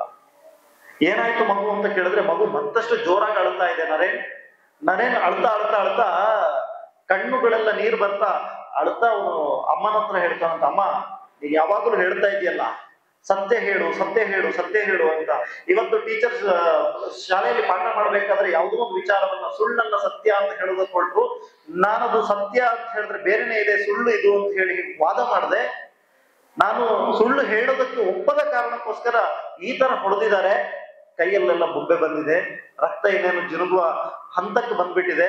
ನೋಡಮ್ಮ, ನಾನು ಇಷ್ಟೆಲ್ಲ ಕಷ್ಟಗಳನ್ನ ಅನುಭವಿಸಿ ನೀನು ಹೇಳ್ಕೊಟ್ಟ ಹಾಗೆ ಸತ್ಯವನ್ನ ಹೇಳ್ಬೇಕಮ್ಮ, ಸತ್ಯಕ್ಕೆ ಸಿಕ್ಕಂತಹ ಉಡುಗೊರೆ ಇದು. ಪುಟ್ಟ ಹುಡುಗ ನರೇನ್ ಹೇಳಿದ ಮಾತನ್ನ ಕೇಳಿ ಅವ್ರ ಅಮ್ಮ ಕೊಟ್ಟಂತಹ ಉತ್ತರ ಬಹಳ ವಿಚಿತ್ರವಾಗಿತ್ತು. ನಾವು ನೀವೆಲ್ಲ ಮನೆಗೆ ಹೋಗಿ ಈ ತರದ ಸಂದರ್ಭ ಬಂದು ನಾವೆಲ್ಲರೂ ಕೂಡ ಹೇಳಿದ್ರೆ ನಮ್ಮನೇಲಿ ಹೇಳ್ತಾ ಇದ್ರು, ನೀನೇ ದೊಡ್ಡ ಸತ್ಯ ಹರಿಶ್ಚಂದ್ರ ಅಲ್ಲ, ನೀನ್ ಸತ್ಯ ಹೇಳ್ಬೇಕಾಗಿಲ್ಲ, ನೀನ್ ಸತ್ಯ ಹೇಳಿ ಅನ್ನೋ ದೊಡ್ಡ ಸಾಧನೆ ಮಾಡ್ಬೇಕಾಗಿಲ್ಲ, ನೀನೊಂದೆರಡು ಪೆಟ್ಟು ಕಡಿಮೆ ತಿನ್ನೋದ್ರ ಪರವಾಗಿಲ್ಲ, ನೀನ್ ಸುಳ್ಳು ಹೇಳು, ಆದ್ರೆ ಸತ್ಯ ಹೇಳಿ ನೀನೊಂದು ದೊಡ್ಡ ಸಾಧನೆ ಮಾಡ್ಬೇಕಾಗಿಲ್ಲ ಅಂತ ನಾವು ನೀವುಗಳೇ ಹೇಳ್ತಾ ಇದ್ವಿ. ಆದ್ರೆ ಅಲ್ಲಿದ್ದು ಭುವನೇಶ್ವರಿ ದೇವಿ ಹೇಗೆ ಹೇಳ್ತಾಳೆ ಅಂತ ಹೇಳಿದ್ರೆ, ನಿನ್ನ ಕುತ್ತಿಗೆ ಹತ್ರ ನಾಳೆ ಯಾರಾದ್ರೂ ಕತ್ತಿಯ ಅಲುಗನ್ನು ತಂದಿಟ್ಟು ನಿನ್ನ ಗುಂಡವನ್ನ ಛೇಡಿಸ್ತೀನಿ, ಸತ್ಯ ಬಿಟ್ಟು ಸುಳ್ಳು ಹೇಳು ಅಂತ ಹೇಳಿದ್ರು ನಿನ್ನ ಪ್ರಾಣ ಹೋದ್ರೂ ಪರವಾಗಿಲ್ಲ, ನೀನ್ ಸತ್ಯ ಹೇಳು ಅನ್ನುವಂತ ಮಾತನ್ನು ಭುವನೇಶ್ವರಿ ದೇವಿ ಹೇಳ್ತಾಳೆ. ಈ ಸತ್ಯ ಹೇಳು ಅನ್ನುವ ಪಾಠವನ್ನ ವಿವೇಕಾನಂದರು ಕೊನೆಯವರೆಗೂ ಕೂಡ, ತಮ್ಮ ಕೊನೆಯ ಉಸಿರಿರುವವರೆಗೂ ಕೂಡ ಪಾಲಿಸಿಕೊಂಡು ಬಂದ್ರಲ್ಲ. ಆ ಪಾಲಿಸಿಕೊಂಡು ಬಂದಿದ್ದಕ್ಕೆ ಇವತ್ತು 125, 150 ವರ್ಷಗಳ ಆದ ಬಳಿಕವೂ ಕೂಡ ಸ್ವಾಮಿ ವಿವೇಕಾನಂದರು ಅನ್ನುವ ಹೆಸರನ್ನ ನಾವು ಚಿರಕಾಲ ನೆನಪಿಟ್ಟುಕೊಳ್ತೀವಿ. ಸ್ವಾಮಿ ವಿವೇಕಾನಂದರು ಅನ್ನುವ ಹೆಸರು ಇವತ್ತಿಗೂ ಕೂಡ ಅಜರಾಮರವಾಗಿದೆ. ಹಾಗಾಗಿ ಎಂತಹದ್ದೇ ಕಷ್ಟ ಸಂದರ್ಭಗಳು ಬಂದರೂ ಕೂಡ ಸತ್ಯವನ್ನೇ ಹೇಳಬೇಕು, ಸುಳ್ಳು ಹೇಳಬಾರದು ಅನ್ನುವಂಥ ಪಾಠ ಸ್ವಾಮಿ ವಿವೇಕಾನಂದರಿಗೆ ಬಾಲ್ಯದಲ್ಲೇ ಬಂದಿತ್ತು. ಸ್ವಾಮಿ ವಿವೇಕಾನಂದರ ತಾಯಿ ಭುವನೇಶ್ವರಿ ದೇವಿ ಎಂತ ಪಾಸಿಟಿವ್ ಮೈಂಡ್ ಅದು, ಧನಾತ್ಮಕವಾಗಿ ಒಂದು ವಿಚಾರವನ್ನ ತೆಗೆದುಕೊಳ್ಳೋದು ಹೇಗೆ ಅಂತ ಸ್ವಾಮಿ ವಿವೇಕಾನಂದರ ತಾಯಿಯನ್ನ ನೋಡಿ ಕಲಿಯಬೇಕು. ಭುವನೇಶ್ವರಿ ದೇವಿ, ತಮ್ಗೆಲ್ಲ ಇದು ಪಾಠದಲ್ಲಿ ಇದೆಯೋ ಗೊತ್ತಿಲ್ಲ, ನಾವೆಲ್ಲ ಸಣ್ಣ ಇದ್ದಾಗ ಈ ಪಠ್ಯ ಪಾಠದಲ್ಲಿ ಇತ್ತು, ನಮ್ಗೆಲ್ರಿಗೂ ಕನ್ನಡ ಪುಸ್ತಕದಲ್ಲಿ ಪಾಠ ಇತ್ತು, ನಾವೆಲ್ಲ ಓದಿದ್ವಿ. ಸ್ವಾಮಿ ವಿವೇಕಾನಂದರ ಬಗ್ಗೆ ಕಥೆ ಇತ್ತು ನಿಮ್ಗೆಲ್ಲ? ಸ್ವಾಮಿ ವಿವೇಕಾನಂದರ ಬಗ್ಗೆ ಯಾವ್ದಾದ್ರು ಕಥೆ? ಸ್ವಾಮಿ ವಿವೇಕಾನಂದರು ಬಾಲ್ಯದಲ್ಲಿದ್ದಾಗ ಅವರಿಗೆ ಬಹಳ ದೊಡ್ಡ ಆಸೆ ಏನು ಅಂತ ಹೇಳಿದ್ರೆ, ನಾನು ಕುದುರೆ ಓಡಿಸೋನಾಗ್ಬೇಕು ಅಂತ ಬಹಳ ದೊಡ್ಡ ಆಸೆ, ಟಾಂಗವಾಲ ಆಗ್ಬೇಕು ಅಂತ. ಈ ಕುದುರೆ ಓಡೋದು ಅಥವಾ ಟಾಂಗವಾಲ ಆಗ್ಬೇಕು ಅನ್ನುವಂತಹ ಆಸೆ ಯಾಕಿತ್ತು ಅಂತಂದ್ರೆ, ಆತನಿಗೆ ಗೊತ್ತಿದ್ದು ಒಂದೇ ಉದ್ಯೋಗ. ಅವನ ಅಪ್ಪ ಲಾಯರ್ ಆಗಿದ್ರು, ಅವ್ರ ಆಫೀಸಿಗೆ ಹೋಗ್ಬೇಕು ಅಂತ ಅಂದ್ರೆ ಈ ಕುದುರೆ ಓಡಿಸೋನ ಅವರನ್ನ ಕರ್ಕೊಂಡು ಹೋಗ್ತಾ ಇದ್ದ. ಅಮ್ಮ ಮಾರ್ಕೆಟ್ಗೆ ಏನಾದ್ರು ಶಾಪಿಂಗ್ ಮಾಡ್ಬೇಕು ಅಂತ ಹೋದ್ರೆ ಅಮ್ಮನನ್ನು ಕರ್ಕೊಂಡು ಹೋಗ್ತಿದ್ದು ಇದೇ ಕುದುರೆ ಓಡಿಸೋನು. ತಾನು ಸ್ಕೂಲ್ಗೆ ಹೋಗ್ಬೇಕು ಅಂತ ಹೇಳಿದ್ರೆ ತನ್ನನ್ನು ಕರ್ಕೊಂಡು ಹೋಗ್ತಾ ಇದ್ದಿದ್ದು ಇದೇ ಕುದುರೆ ಓಡಿಸೋನು. ಹಾಗಾಗಿ ಎಲ್ಲರಿಗೂ ಬೇಕಾಗಿರುವಂತಹ ಒಂದು ಉದ್ಯೋಗ ಇದ್ರೆ ಅದು ಕುದುರೆ ಓಡಿಸೋನು, ಟಾಂಗವಾಲ ಅಂತ ಅನ್ಕೊಂಡಿದ್ದ. ಹಾಗಾಗಿ ತಾನು ಕೂಡ ಟಾಂಗವಾಲ ಆಗ್ಬೇಕು ಅಂತ ಅನ್ಕೊಂಡಿದ್ದ. ಪ್ರತಿಯೊಬ್ಬ ತಂದೆ ತಾಯಿಗೂ ಒಂದು ಆಸೆ ಇರುತ್ತೆ, ನನ್ನ ಮಗ ಏನಾಗ್ಬೇಕು ಅಂತ. ಕಲ್ಕತ್ತಾದ ಆಗಿನ ಕಾಲದ ಸುಪ್ರಸಿದ್ಧ ವಕೀಲರು ವಿಶ್ವನಾಥ ದತ್ತರು, ವಿವೇಕಾನಂದರ ತಂದೆ. ಅವರು ಸಹಜವಾಗಿ ಬರ್ತಾರೆ ಮಗನ ಹತ್ರ, ಬಂದು ಮಗನ ಹತ್ರ ಒಂದು ಆಸೆ ಅವ್ರಿಗೆ, ಏನಾಗ್ತಾನೆ ನನ್ನ ಮಗ ಅಂತ ಕೇಳೋಣ ಅಂತ ಹೇಳಿ ಮಗನನ್ನ ಕರೆದು ಕೇಳ್ತಾರೆ, ಏನಾಗ್ತೀವ ನೀನು ಮುಂದೆ? ಈತ ಆಲ್ರೆಡಿ ಮೈಂಡ್ ಅಲ್ಲಿ ಇತ್ತಲ್ಲ, ನಾನು ಕುದುರೆ ಓಡಿಸೋನ್ ಆಗ್ಬೇಕು ಅಂತ ದೊಡ್ಡದಾಗಿ ಹೇಳ್ತಾನೆ, ನಾನು ಟಾಂಗವಾಲ ಆಗ್ತೀನಿ ಅಂತ. ದೊಡ್ಡದಾದ್ಮೇಲೆ ನಾನು ಕುದುರೆ ಓಡಿಸೋನ್ ಆಗ್ತೀನಿ. ಅಪ್ಪನಿಗೆ ಸಿಕ್ಕಾಪಟ್ಟೆ ಕೋಪ ಬರುತ್ತೆ, ನನ್ನ ಮಗ ಈ ತರ ಹೇಳ್ತಾ ಇದ್ದಾನ ಅಂತ ಹೇಳಿ ಚಟೀರ್ ಅಂತ ಕೆಂಪೆಗೆ ಹೊಡಿತಾರೆ. ಹೊಡೆದಂತ ಸಂದರ್ಭದಲ್ಲಿ ಮಗು ನರೇನ್ ಅಳುತ್ತಾ ಕೂತಿರ್ತಾನೆ. ಅಳುತ್ತಾ ಕೂತಿದ್ದಂತಹ ನರೇನನ್ನ ತಾಯಿ ಬಂದು ಗಮನಿಸ್ತಾಳೆ. ಯಾಕೆ ಅಳ್ತಾ ಇದೀಯಾ ಅಂತ ಮಗನ ಹತ್ರ ಕೇಳ್ತಾಳೆ. ಮಗ ಎಕ್ಸ್ಪ್ಲೇನ್ ಮಾಡ್ತಾನೆ, ತಂದೆ ಹೀಗೆ ಕೇಳಿದ್ರು ನಾನು ಹೀಗೆ ಹೇಳಿದೆ ಅಂತ. ಬೇರೆ ಯಾರಾದ್ರೂ ತಾಯಿ ಆ ಜಾಗದಲ್ಲಿ ಇದ್ದಿದ್ರೆ ಅಪ್ಪನ ಜೊತೆಗೆ ತಾಯಿನೂ ಒಂದ್ ಏಟು ಕೊಟ್ಟಿರೋ ಮಗನಿಗೆ, ಟಾಂಗವಾಲ ಆಗ್ತೀಯನೋ, ಕುದುರೆ ಓಡಿಸೋನ್ ಆಗ್ತೀಯನೋ, ಯಾವ್ದಾದ್ರು ದೊಡ್ಡ ಆಂಬಿಷನ್ ಇಟ್ಕೊಂಡೇನು ಅಂತ. ಆದ್ರೆ ಅಲ್ಲಿದ್ದು ಭುವನೇಶ್ವರಿ ದೇವಿ ಅಲ್ಲ. ಭುವನೇಶ್ವರಿ ದೇವಿ ಏನ್ ಮಾಡ್ತಾಳೆ, ಪುಟ್ಟ ಹುಡುಗ ನರೇನನ್ನ ಕೈ ಹಿಡಿದು ಕರ್ಕೊಂಡು ಹೋಗಿ ದೇವರ ಕೋಣೆ ಕರ್ಕೊಂಡು ಹೋಗ್ತಾರೆ. ದೇವರ ಕೋಣೆ ಕರ್ಕೊಂಡು ಹೋಗಿ ದೇವರ ಕೋಣೆಯಲ್ಲಿದ್ದಂತಹ ಒಂದು ಪಟವನ್ನ ತೋರಿಸಿ ಹೇಳ್ತಾಳೆ, ನೀನು ಕುದುರೆ ಓಡಿಸೋನಾದ್ರೆ ಕುದುರೆ ಓಡಿಸೋನೇ ಆಗು, ಆದ್ರೆ ಇಂತಹ ಕುದುರೆ ಓಡಿಸೋನಾಗು ಅಂತ ಹೇಳಿ ಶ್ರೀಕೃಷ್ಣ ಪರಮಾತ್ಮ ಭಗವದ್ಗೀತೆಯನ್ನ ಸ್ವತಃ ಅರ್ಜುನನಿಗೆ, ಧನುರ್ಧಾರಿಯಾದಂತಹ ಅರ್ಜುನನಿಗೆ ಸಾರಥ್ಯವನ್ನ ಓಡಿಸುವಂತಹ ಒಬ್ಬ ಸಾರಥಿಯಾಗಿ ಬೋಧಿಸಿದಂತಹ ಒಂದು ಚಿತ್ರವನ್ನ ತೋರಿಸಿ ಅವರದನ್ನ ಎಕ್ಸ್ಪ್ಲೇನ್ ಮಾಡ್ತಾ ಹೋಗ್ತಾರೆ. ಸಾರಥಿ ಆದ್ರೆ ನೀನು ಇಂಥ ಸಾರಥಿ ಆಗು ಅಂತ. ಸ್ವಾಮಿ ವಿವೇಕಾನಂದರು ಮುಂದೊಂದು ದಿನ ಇಡೀ ಈ ಸನಾತನ ಧರ್ಮದ ರಥವನ್ನ ಎಳೆಯುವಂತಹ ಸಾರಥಿಯಾದ. ಇದಕ್ಕೆ ಪ್ರೇರಣೆ ಎಲ್ಲಿ ಅಂತ ಹೇಳಿದ್ರೆ, ಒಂದು ತಾಯಿ ಧನಾತ್ಮಕವಾದ ಚಿಂತನೆಯನ್ನ ಮಗನನ್ನು ತುಂಬಿಸಿರುವಂಥದ್ದು. ಇಂತಹ ಧನಾತ್ಮಕತೆಯನ್ನ ಆ ಮಗು ತೆಗೆದುಕೊಂಡಿರುವಂಥದ್ದು ಸ್ವಾಮಿ ವಿವೇಕಾನಂದರ ಬಾಲ್ಯದಲ್ಲಿ ತೆಗೆದುಕೊಂಡಿರುವಂಥದ್ದು. ಮತ್ತೊಂದು ಸ್ವಾಮಿ ವಿವೇಕಾನಂದರ ಬಾಲ್ಯದಲ್ಲಿದ್ದಂತಹ ಗುಣ, ಅದು ಪ್ರಶ್ನೆ ಮಾಡುವಂಥದ್ದು. ನಮಗೆಲ್ಲ ಪ್ರಶ್ನೆ ಮಾಡುವಂತಹ ಗುಣ ಇದೆಯಾ? ಟೀಚರ್ ಪಾಠ ಮಾಡಿದ್ದನ್ನ ಏನಾದ್ರು ಪ್ರಶ್ನೆ ಮಾಡ್ತೀರಾ? ಇದು ಸರಿ, ಇದು ತಪ್ಪು, ಇದು ಹೇಗಾಗ್ಬೇಕು, ಅದು ಹೇಗೆ ಆಗ್ಬೇಕು ಅಂತ ಪ್ರಶ್ನೆ ಮಾಡ್ತೀರಾ? ನೀವೆಲ್ಲ ಮಾಡ್ತೀರಾ ಯಾರಾದ್ರು? ಸ್ವಾಮಿ ವಿವೇಕಾನಂದರಿಗೆ ಬಾಲ್ಯದಲ್ಲಿ ಪ್ರಶ್ನೆ ಮಾಡುವಂತಹ ಸಿಕ್ಕಾಪಟ್ಟ ಗುಣ ಇತ್ತು. ಅವ್ರು ಪ್ರಶ್ನೆ ಮಾಡುವಂತಹ ಅಭ್ಯಾಸ ಎಷ್ಟಿತ್ತು ಅಂತಂದ್ರೆ, ಶಿಕ್ಷಕರನ್ನೆಲ್ಲ ಸಿಕ್ಕಾಪಟ್ಟೆ ಪ್ರಶ್ನೆ ಮಾಡ್ತಾ ಇದ್ರು. ಜೊತೆಗೆ ತನ್ನ ತಂದೆಯನ್ನು ಬಿಟ್ಟಿರ್ಲಿಲ್ಲ ಅವ್ರು ಪ್ರಶ್ನೆ ಮಾಡೋದ್ರಲ್ಲಿ. ವಿಶ್ವನಾಥ ದತ್ತರು ಬಹಳ ಕೊಡುಗೈದಾನಿ. ತನ್ನ ಬಳಿ ಏನಿದೆಯೋ ಅದನ್ನೆಲ್ಲ ಮನಸ್ಸು ಇಚ್ಛೆ ಕೊಡುವಂತಹ ಒಂದು ಮನಸ್ಸು ಅವರದು. ಹೀಗಾಗಿ ವಿಶ್ವನಾಥ ದತ್ತರು ಮನೆಯಲ್ಲಿದ್ದಂತಹ ಬಂಗಾರ, ಬೆಳ್ಳಿ ಎಲ್ಲವನ್ನ ಕೊಡ್ತಾ ಹೋದಾಗ ನರೇನ್ಗೆ ತಲೆಯಲ್ಲಿ ಓಡೋದಕ್ಕೆ ಶುರುವಾಯಿತು. ತಂದೆ ಎಲ್ಲವನ್ನ ಕೊಟ್ರೆ ನನಗೋಸ್ಕರ ಏನಿದೆ ನಾಳೆ, ನನಗೋಸ್ಕರ ಏನ್ ಆಸ್ತಿ ಮಾಡಿಟ್ಟಿದ್ದಾರೆ ತಂದೆ ಅಂತ. ಹೋದ ತಂದೆ ಎದುರುಗಡೆ ನಿಂತು ನನಗೋಸ್ಕರ ನೀನ್ ಏನ್ ಮಾಡಿದ್ಯಾ, ಎಲ್ಲವನ್ನ ಎಲ್ರಿಗೂ ಬಂದವರಿಗೆ ಬಡಬಗ್ಗರಿಗೆ ಅಂತ ಹಂಚ್ತಾ ಹೋದ್ರೆ ನನಗೋಸ್ಕರ ಏನ್ ಮಾಡಿದೀಯಾ ಅಂತ ಹೇಳಿ ಪುಟ್ಟ ಹುಡುಗ ನರೇನ್ ತಂದೆಯ ಮುಂದೆ ನಿಂತು ಕೇಳಿದಾಗ ತಂದೆ ಹೇಳ್ತಾರೆ, ಕನ್ನಡಿ ಮುಂದೆ ನಿಂತು ನೋಡ್ಕೋ. ಕನ್ನಡಿ ಮುಂದೆ ಹೋಗಿ ನಿಂತ್ಕೊಳ್ತಾನೆ ನರೇನ್. ನೋಡಿದ್ರೆ ಅವನಿಗೆ ಅನಿಸತ್ತೆ ತೇಜೋಪುಂಜವಾದಂತಹ ಕಣ್ಣುಗಳು, ಆ ಹೊಳೆಯುವಂತಹ ಕಣ್ಣುಗಳನ್ನ ದೇವರು ನನಗೆ ಕೊಟ್ಟಿದ್ದಾರೆ. ತಂದೆಯ ರೂಪವಾಗಿ ಬಡಬಡಿಯಾಗಿ ಬಂದಿರುವಂತಹ ಕಣ್ಣದು, ಎಲ್ಲವೂ ಸಶಕ್ತವಾಗಿರುವಂತಹ ಕೈಕಾಲುಗಳನ್ನ ಕೊಟ್ಟಿದ್ದಾರೆ, ಈ ದೇಹವನ್ನ ಕೊಟ್ಟಿದ್ದಾರೆ. ಇನ್ನೇನು ಬೇಕು ನನಗೆ? ಅದೇ ಬಸವಣ್ಣನವರು ಹೇಳೋದಲ್ವಾ, ಉಳ್ಳವರು ಶಿವಾಲಯ ಮಾಡುವರು ನಾನೇನು ಮಾಡಲಿ ಬಡವನಯ್ಯ, ಎನ್ನ ಕಾಲೇ ಕಂಬ ದೇಹವೇ ದೇಗುಲ ಶಿರವೇ ಹೊನ್ನ ಕಲಶವಯ್ಯ ಕೂಡಲ ಸಂಗಮ ಕೇಳಯ್ಯ ಸ್ಥಾವರ ಕಳಿ ಉಂಟು ಜಂಗಮ ಕಳಿಯಿಲ್ಲ ಅಂತ. ದೇಹ ಅನ್ನುವಂತಹ ಒಂದು ಅತ್ಯಂತ ದೊಡ್ಡ ಆಸ್ತಿಯನ್ನ ನನಗೆ ತಂದೆ ದಾನವಾಗಿ ಕೊಟ್ಟಿದ್ದಾರೆ ಅಂತ ಹೇಳಿದ್ಮೇಲೆ, ತಂದೆ ಬಡವಳಿಯಾಗಿ ಕೊಟ್ಟಿದ್ದಾರೆ ಅಂತ ಹೇಳಿದ್ಮೇಲೆ, ಈ ಸಶಕ್ತವಾದಂತಹ ಶರೀರವನ್ನು ಇಟ್ಕೊಂಡು ನಾನೇನಾದ್ರೂ ಸಾಧಿಸಬೇಕು ಅನ್ನುವಂತ ಮಾತನ್ನ ಅವತ್ತು ಪುಟ್ಟ ಹುಡುಗ ನಾನೇನು ಅರ್ಥ ಮಾಡ್ಕೊಳ್ತಾನೆ. ಹಾಗಾಗಿ ತಾವೆಲ್ಲರೂ ಕೂಡ ಇವತ್ತು ವಿದ್ಯಾರ್ಥಿಗಳಿದ್ದೀರಿ, ತಮ್ಗೆಲ್ರಿಗೂ ಕೂಡ ಗೊತ್ತಿದೆ, ತಮ್ಗೆಲ್ರಿಗೂ ಕೂಡ ಚೆನ್ನಾಗಿರುವಂತಹ ಕಣ್ಣಿದೆ, ಚೆನ್ನಾಗಿರುವಂತಹ ರೂಪ ಇದೆ, ಚೆನ್ನಾಗಿರುವಂತಹ ಕೈಕಾಲುಗಳಿದೆ, ಚೆನ್ನಾಗಿರುವಂತಹ ದೇಹ ಇದೆ. ಈ ದೇಹವನ್ನ ಯಾವುದೋ ಒಂದು ಒಳ್ಳೆಯ ವಿಚಾರಗಳಿಗೋಸ್ಕರ ಬಳಸುವಂತಾಗ್ಬೇಕು. ನಾವೆಲ್ಲರೂ ಕೂಡ ಒಳ್ಳೆಯ ವಿಚಾರಕ್ಕೋಸ್ಕರ ದೇಹವನ್ನ ಸಮಾಜದ ಸೇವೆಗೋಸ್ಕರ ಬಳಸುವಂತಹ ಕೆಲಸ ನಮ್ಮಿಂದೆಲ್ಲರಿಗಿಂದಲೂ ಕೂಡ ಆಗ್ಬೇಕು ಅನ್ನುವಂತಹ ಭಾವನೆಯನ್ನ ಅವತ್ತು ಪುಟ್ಟ ಹುಡುಗ ನರೇನ್ ಅರ್ಥ ಮಾಡ್ಕೊಂಡು ಬಿಟ್ಟಿದ್ದ. ಆದ ಮುಂದೊಂದು ದಿನ ಆ ಸೇವೆಗೋಸ್ಕರ ತನ್ನ ಇಡೀ ದೇಹವನ್ನೇ ಸಮರ್ಪಿಸಿಕೊಂಡ. ಹೀಗೆ ಅವರ ಜರ್ನಿ ಶುರುವಾಗುತ್ತೆ. ಕಾಲೇಜಿಗೆ ಹೋಗ್ತಾ ಇದ್ದಂತ ಸಂದರ್ಭದಲ್ಲಿ ಒಬ್ರು ಇಂಗ್ಲಿಷ್ ಲೆಕ್ಚರ್ ಬರ್ತಾರೆ. ಆ ಇಂಗ್ಲಿಷ್ ಲೆಕ್ಚರ್ಗೆ ಅಷ್ಟು ಚೆನ್ನಾಗಿ ಪಾಠ ಮಾಡೋದಕ್ಕೆ ಬರೋದಿಲ್ಲ. ಅವರು ಪಾಠ ಮಾಡುವಂತ ಸಂದರ್ಭದಲ್ಲಿ ಹುಡುಗರೆಲ್ಲ ಗಲಾಟೆ ಮಾಡ್ತಾ ಇದ್ದಾರೆ ಅಂತ ಹೇಳಿ ಅವ್ರು ಎದ್ದುಕೊಂಡು ಹೋಗ್ತಾರೆ. ಹುಡುಗರೆಲ್ಲ ಆ ಕ್ಲಾಸಿನ ಹುಡುಗರು ಸುಖ ಇಲ್ಲ, ಅವರು ಪಾಠ ಚೆನ್ನಾಗಿ ಕೇಳಲ್ಲ, ಅವ್ರಿಗೆ ಪಾಠ ಕೇಳೋದಕ್ಕೆ ಬರೋಲ್ಲ, ಅರ್ಥ ಆಗಲ್ಲ ಅವರಿಗೆ, ಇಂಗ್ಲಿಷ್ ಅರ್ಥ ಆಗಲ್ಲ ಅವರಿಗೆ. ಆದ್ರೆ ಆ ಕ್ಲಾಸ್ ನಲ್ಲಿ ಇದ್ದಂತ ಅಷ್ಟು ಮಕ್ಕಳಿಗೂ ಕೂಡ ಚೆನ್ನಾಗಿ ಇಂಗ್ಲಿಷ್ ಬರ್ತಿತ್ತು. ಆದ್ರೆ ಅವರೆಲ್ಲರೂ ಕೂಡ ಬುದ್ಧಿವಂತರಿದ್ರು. ಆದ್ರೆ ಟೀಚರ್ ಮಾಡ್ತಿದ್ದಂತ ಪಾಠ ಅರ್ಥ ಆಗ್ಲಿಲ್ಲ, ಅದಕ್ಕೆ ಗಲಾಟೆ ಮಾಡ್ತಾ ಇದ್ರು. ಆಗ ಒಬ್ರು ಪ್ರಿನ್ಸಿಪಲ್ ಬರ್ತಾರೆ. ಅವ್ರ ಹೆಸರು ರೆವರೆಂಟ್ ಹೇಸ್ಟಿ ಅಂತ. ಆ ಹೇಸ್ಟಿ ಅನ್ನುವಂತ ಪ್ರಿನ್ಸಿಪಲ್ ಬಂದು ವರ್ಡ್ಸ್ವರ್ತನ ಕವಿತೆಯನ್ನ ಎಕ್ಸ್ಪ್ಲೇನ್ ಮಾಡ್ತಾರೆ. ಎಕ್ಸ್ಪ್ಲೇನ್ ಮಾಡ್ತಾ ಮಾಡ್ತಾ ಮಾಡ್ತಾ ಮಾಡ್ತಾ ಎಷ್ಟು ಚೆನ್ನಾಗಿ ಎಕ್ಸ್ಪ್ಲೇನ್ ಮಾಡ್ತಾರೆ ಅಂತ ಹೇಳಿದ್ರೆ ಕೊನೆಗೆ ಸಮಾಧಿ ಸ್ಥಿತಿಯನ್ನ ಎಕ್ಸ್ಪ್ಲೇನ್ ಮಾಡ್ತಾರೆ. ಈ ಸಮಾಧಿ ಸ್ಥಿತಿಯನ್ನ ದಕ್ಷಿಣೇಶ್ವರದಲ್ಲಿರುವಂತಹ ಒಬ್ಬ ಸ್ವಾಮೀಜಿ ಇದ್ದಾರೆ, ಅವರು ಸಾಧಿಸ್ತಾರೆ ಅನ್ನುವಂಥ ಮಾತನ್ನ ಕೊನೆಯಲ್ಲಿ ಹೇಳ್ತಾರೆ. ಇಡೀ ಮಕ್ಕಳು, ಆ ಕ್ಲಾಸಿನ ಮಕ್ಕಳಿಗೆ ಎಲ್ಲರಿಗೂ ಕೂಡ ಸಂಪೂರ್ಣವಾಗಿ ಇದೇ ತಲೆಯಲ್ಲಿ ಓಡ್ತಾ ಇರತ್ತೆ. ಆದ್ರೆ ಪುಟ್ಟ ಹುಡುಗ ನರೇನ್ನ ತಲೆಯಲ್ಲಿ ಒಂದ್ ಸ್ವಲ್ಪ ಡಿಫ್ರೆಂಟ್ ಆಗಿ ಓಡ್ತಾ ಇರೋದು. ಯಾಕಂತ ಹೇಳಿದ್ರೆ ಅಲ್ಲಿವರೆಗೆ ನರೇನ್ ಎಷ್ಟು ಪ್ರಶ್ನೆ ಮಾಡ್ತಾ ಇದ್ದ ಅಂತ ಹೇಳಿದ್ರೆ ಆತನಿಗೆ ಕಂಡಿದ್ದೆಲ್ಲ ಪ್ರಶ್ನೆ ಆಗಿರ್ತಿತ್ತು. ಆತನಿಗೆ ದೇವರು ಇದ್ದಾನೋ ಇಲ್ವೋ ಅನ್ನುವಂತ ಒಂದು ಪ್ರಶ್ನೆ ಬಹಳ ತಲೆಯಲ್ಲಿ ಕೂತ್ಬಿಟ್ಟಿತ್ತು. ದೇವರಿದ್ದಾನ? ಪ್ರತಿಯೊಬ್ಬರನ್ನ ಸಿಕ್ಕದವ್ರನ್ನೆಲ್ಲ ಕೇಳ್ತಾ ಇದ್ದ. ರವೀಂದ್ರನಾಥ ಠಾಗೂರರ ತಂದೆ ದೇವೇಂದ್ರನಾಥ ಠಾಗೂರ್ ಅಂತ ಅವ್ರ ಬಳಿ ಹೋಗಿ ಕೇಳಿದ್ದ. ಶಕ್ತಿಯನ್ನ ಕಂಡುಕೊಂಡು ಸಹಸ್ರಾರು ಅವರ ವಿಚಾರಗಳನ್ನ ಓದ್ಕೊಂಡಂತವರು ಪ್ರತಿಯೊಬ್ಬರು ಕೂಡ ಸ್ವಾತಂತ್ರ್ಯ ಹೋರಾಟದಲ್ಲಿ ದುಡುಕುವಂತ ಕೆಲಸವನ್ನ ಮಾಡ್ತಾರೆ. ಆಳ್ವಾರ್ನ ಅರಸ ಮಂಗಳ ಸಿಂಗನಿಗೆ ಮೂರ್ತಿ ಪೂಜೆಯ ಪಾಠವನ್ನ ಮಾಡ್ತಾರೆ. ಅವನ ಮೂರ್ತಿ ಪೂಜೆ ಬಗ್ಗೆ ನಂಬಿಕೆ ಇರೋದಿಲ್ಲ. ಅವನನ್ನ ಕರೆದು ಅವನ ಆಸ್ಥಾನದಲ್ಲಿ ಹೋಗಿ ದಿವಾನ್ರನ್ನ ಕರೆದು ರಾಜನ ಒಂದು ಪ್ರತಿಮೆಗೆ ಫೋಟೋಗೆ ಉಗಿರಿ ಅನ್ನುವಂತ ಒಂದು ಮಾತನ್ನ ಹೇಳ್ತಾರೆ. ಸ್ವಾಮಿಕರಂದ್ರ ಮಾತನ್ನು ಕೇಳಿ ದಿವಾನ್ರು ಗಲಿಬಿಲಿ ಆಗ್ತಾರೆ. ಅಯ್ಯೋ, ಮಹಾರಾಜರ ಫೋಟೋ ಉಗಿಯೋದ? ಮಹಾರಾಜರೇ ಹೇಳುವಂತೆ ಫೋಟೋದಲ್ಲಿ ದೇವರಿಲ್ಲ ಅಂತ ಅಂದ್ಮೇಲೆ ಫೋಟೋದಲ್ಲಿ ಮಹಾರಾಜರು ಇಲ್ಲ, ಮಹಾರಾಜರ ಒಂದು ಫೋಟೋ ಅಷ್ಟೇ, ಉಗಿದು ಬಿಡಿ ಅದಕ್ಕೆ ಅಂತ ಹೇಳ್ತಾರೆ. ಸ್ವಾಮಿ ವಿವೇಕಾನಂದರ ಮಾತನ್ನ ಕೇಳಿ ಗಲಿಬಿಲಿಗೊಂಡಂತಹ ಆಸ್ಥಾನದ ದಿವಾನ್ರು ಅವ್ರು ಹೇಳ್ತಾರೆ, ಅಲ್ಲಿ ರಾಜ ಇಲ್ಲದೆ ಇರ್ಬೋದು, ಆದ್ರೆ ಅದು ರಾಜನ ಪ್ರತಿರೂಪ, ನಮ್ಮ ರಾಜನ ಪ್ರತಿರೂಪ, ಹಾಗಾಗಿ ನಾವು ಅದನ್ನ ಅಷ್ಟೇ ಗೌರವವಾಗಿ ಕಾಣ್ತೀವಿ, ಅದಕ್ಕೆ ಉದ್ಯೋಗಕ್ಕೆ ಸಾಧ್ಯ ಇಲ್ಲ. ಇವತ್ತು ನಾವೆಲ್ಲರೂ ಕೂಡ ದೇವಸ್ಥಾನಗಳಲ್ಲಿ ಹೋಗಿ ಪೂಜೆ ಮಾಡ್ತೀವಿ. ದೇವರ ವಿಗ್ರಹ, ಸ್ವಾಮಿ ವಿವೇಕಾನಂದ ಹೇಳ್ತಾರೆ ಸುಂದರವಾಗಿ, ದೇವರ ವಿಗ್ರಹ ಅಂತ ಹೇಳಿ ನಾವು ಪೂಜೆ ಮಾಡುವಂಥದ್ದು ಅದು ಕಲ್ಲಿನ ಮೂರ್ತಿ ಅಂತ ಯಾರು ಕೂಡ ಕೈ ಮುಗಿಯೋದಲ್ಲ, ಅಲ್ಲಿ ದೇವರ ಪ್ರತಿರೂಪ ಇದೆ ಅಂತ ಹೇಳುವ ನಂಬಿಕೆಯಲ್ಲಿ ನಾವೆಲ್ಲರೂ ಕೂಡ ಕೈ ಮುಗಿದ್ದೀವಿ.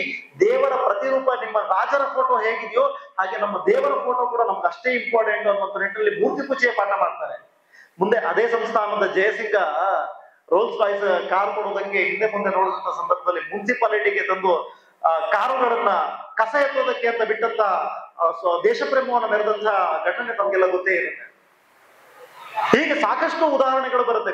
ಅವರು ಚಿಕಾಗೋಕ್ಕೆ ಪ್ರಯಾಣ ಹೋಗ್ಬೇಕಾದ್ರೆ ಜಮ್ಶೆಡ್ಜಿ ಟಾಟಾ ಸಿಗ್ತಾರೆ. ಜಮ್ಶೆಡ್ಜಿ ಟಾಟಾ ಅವ್ರ ಜೊತೆಗೆ ಒಂದಿಷ್ಟು ಮಾತುಕತೆಗಳು, ಒಂದಿಷ್ಟು ಹಡಗಿನ ಪ್ರಯಾಣದಲ್ಲಿ ಮಾತುಕತೆ, 1-2 ಗಂಟೆಗಳ ಮಾತುಕತೆ. ಮಾತುಕತೆಯ ಬಳಿಕ ಭಾರತ ದೇಶಕ್ಕೋಸ್ಕರ ಏನಾದ್ರು ಮಾಡಬೇಕು ಅನ್ನುವಂತಹ ತುಡಿತ ಜಮ್ಶೆಡ್ಜಿ ಟಾಟಾ ಅವರನ್ನ ಸೇರ್ಕೊಳ್ಳುತ್ತೆ. ಆನಂತರ ಅವರು ಇಂಡಿಯನ್ ಇನ್ಸ್ಟಿಟ್ಯೂಟ್ ಆಫ್ ಸೈನ್ಸ್, ಇವತ್ತು ಬೆಂಗಳೂರಿನಲ್ಲೇ ಇದೆ, ಯಶವಂತಪುರ ಭಾಗದಲ್ಲಿದೆ, ಇಂಡಿಯನ್ ಇನ್ಸ್ಟಿಟ್ಯೂಟ್ ಆಫ್ ಸೈನ್ಸ್ ಅನ್ನ ಕಟ್ತಾರೆ, ಭಾರತೀಯರಿಗೋಸ್ಕರ ಸಂಶೋಧನೆಗೆ ಹೆಲ್ಪ್ ಆಗಲಿ ಅಂತ ಹೇಳಿ. ಸೋದರಿ ನಿವೇದಿತಾ ಯಾವುದೋ ವಿದೇಶದಲ್ಲಿದ್ದಂತಹ ಮಹಿಳೆ, ಮಾರ್ಗರೆಟ್ ನೋಬೆಲ್ ಅಂತ ಕರೀತಾ ಇದ್ವಿ. ಆ ಮಾರ್ಗರೆಟ್ ನೋಬೆಲ್ ಅತ್ಯಂತ ಸುಂದರವಾಗಿದ್ದಂತಹ ಲೇಡಿ, ಆಕೆ ಭಾರತೀಯರ ಬಗ್ಗೆ ಯಾವುದೇ ಕರುಣೆ ಬೇಕಾಗಿರ್ಲಿಲ್ಲ.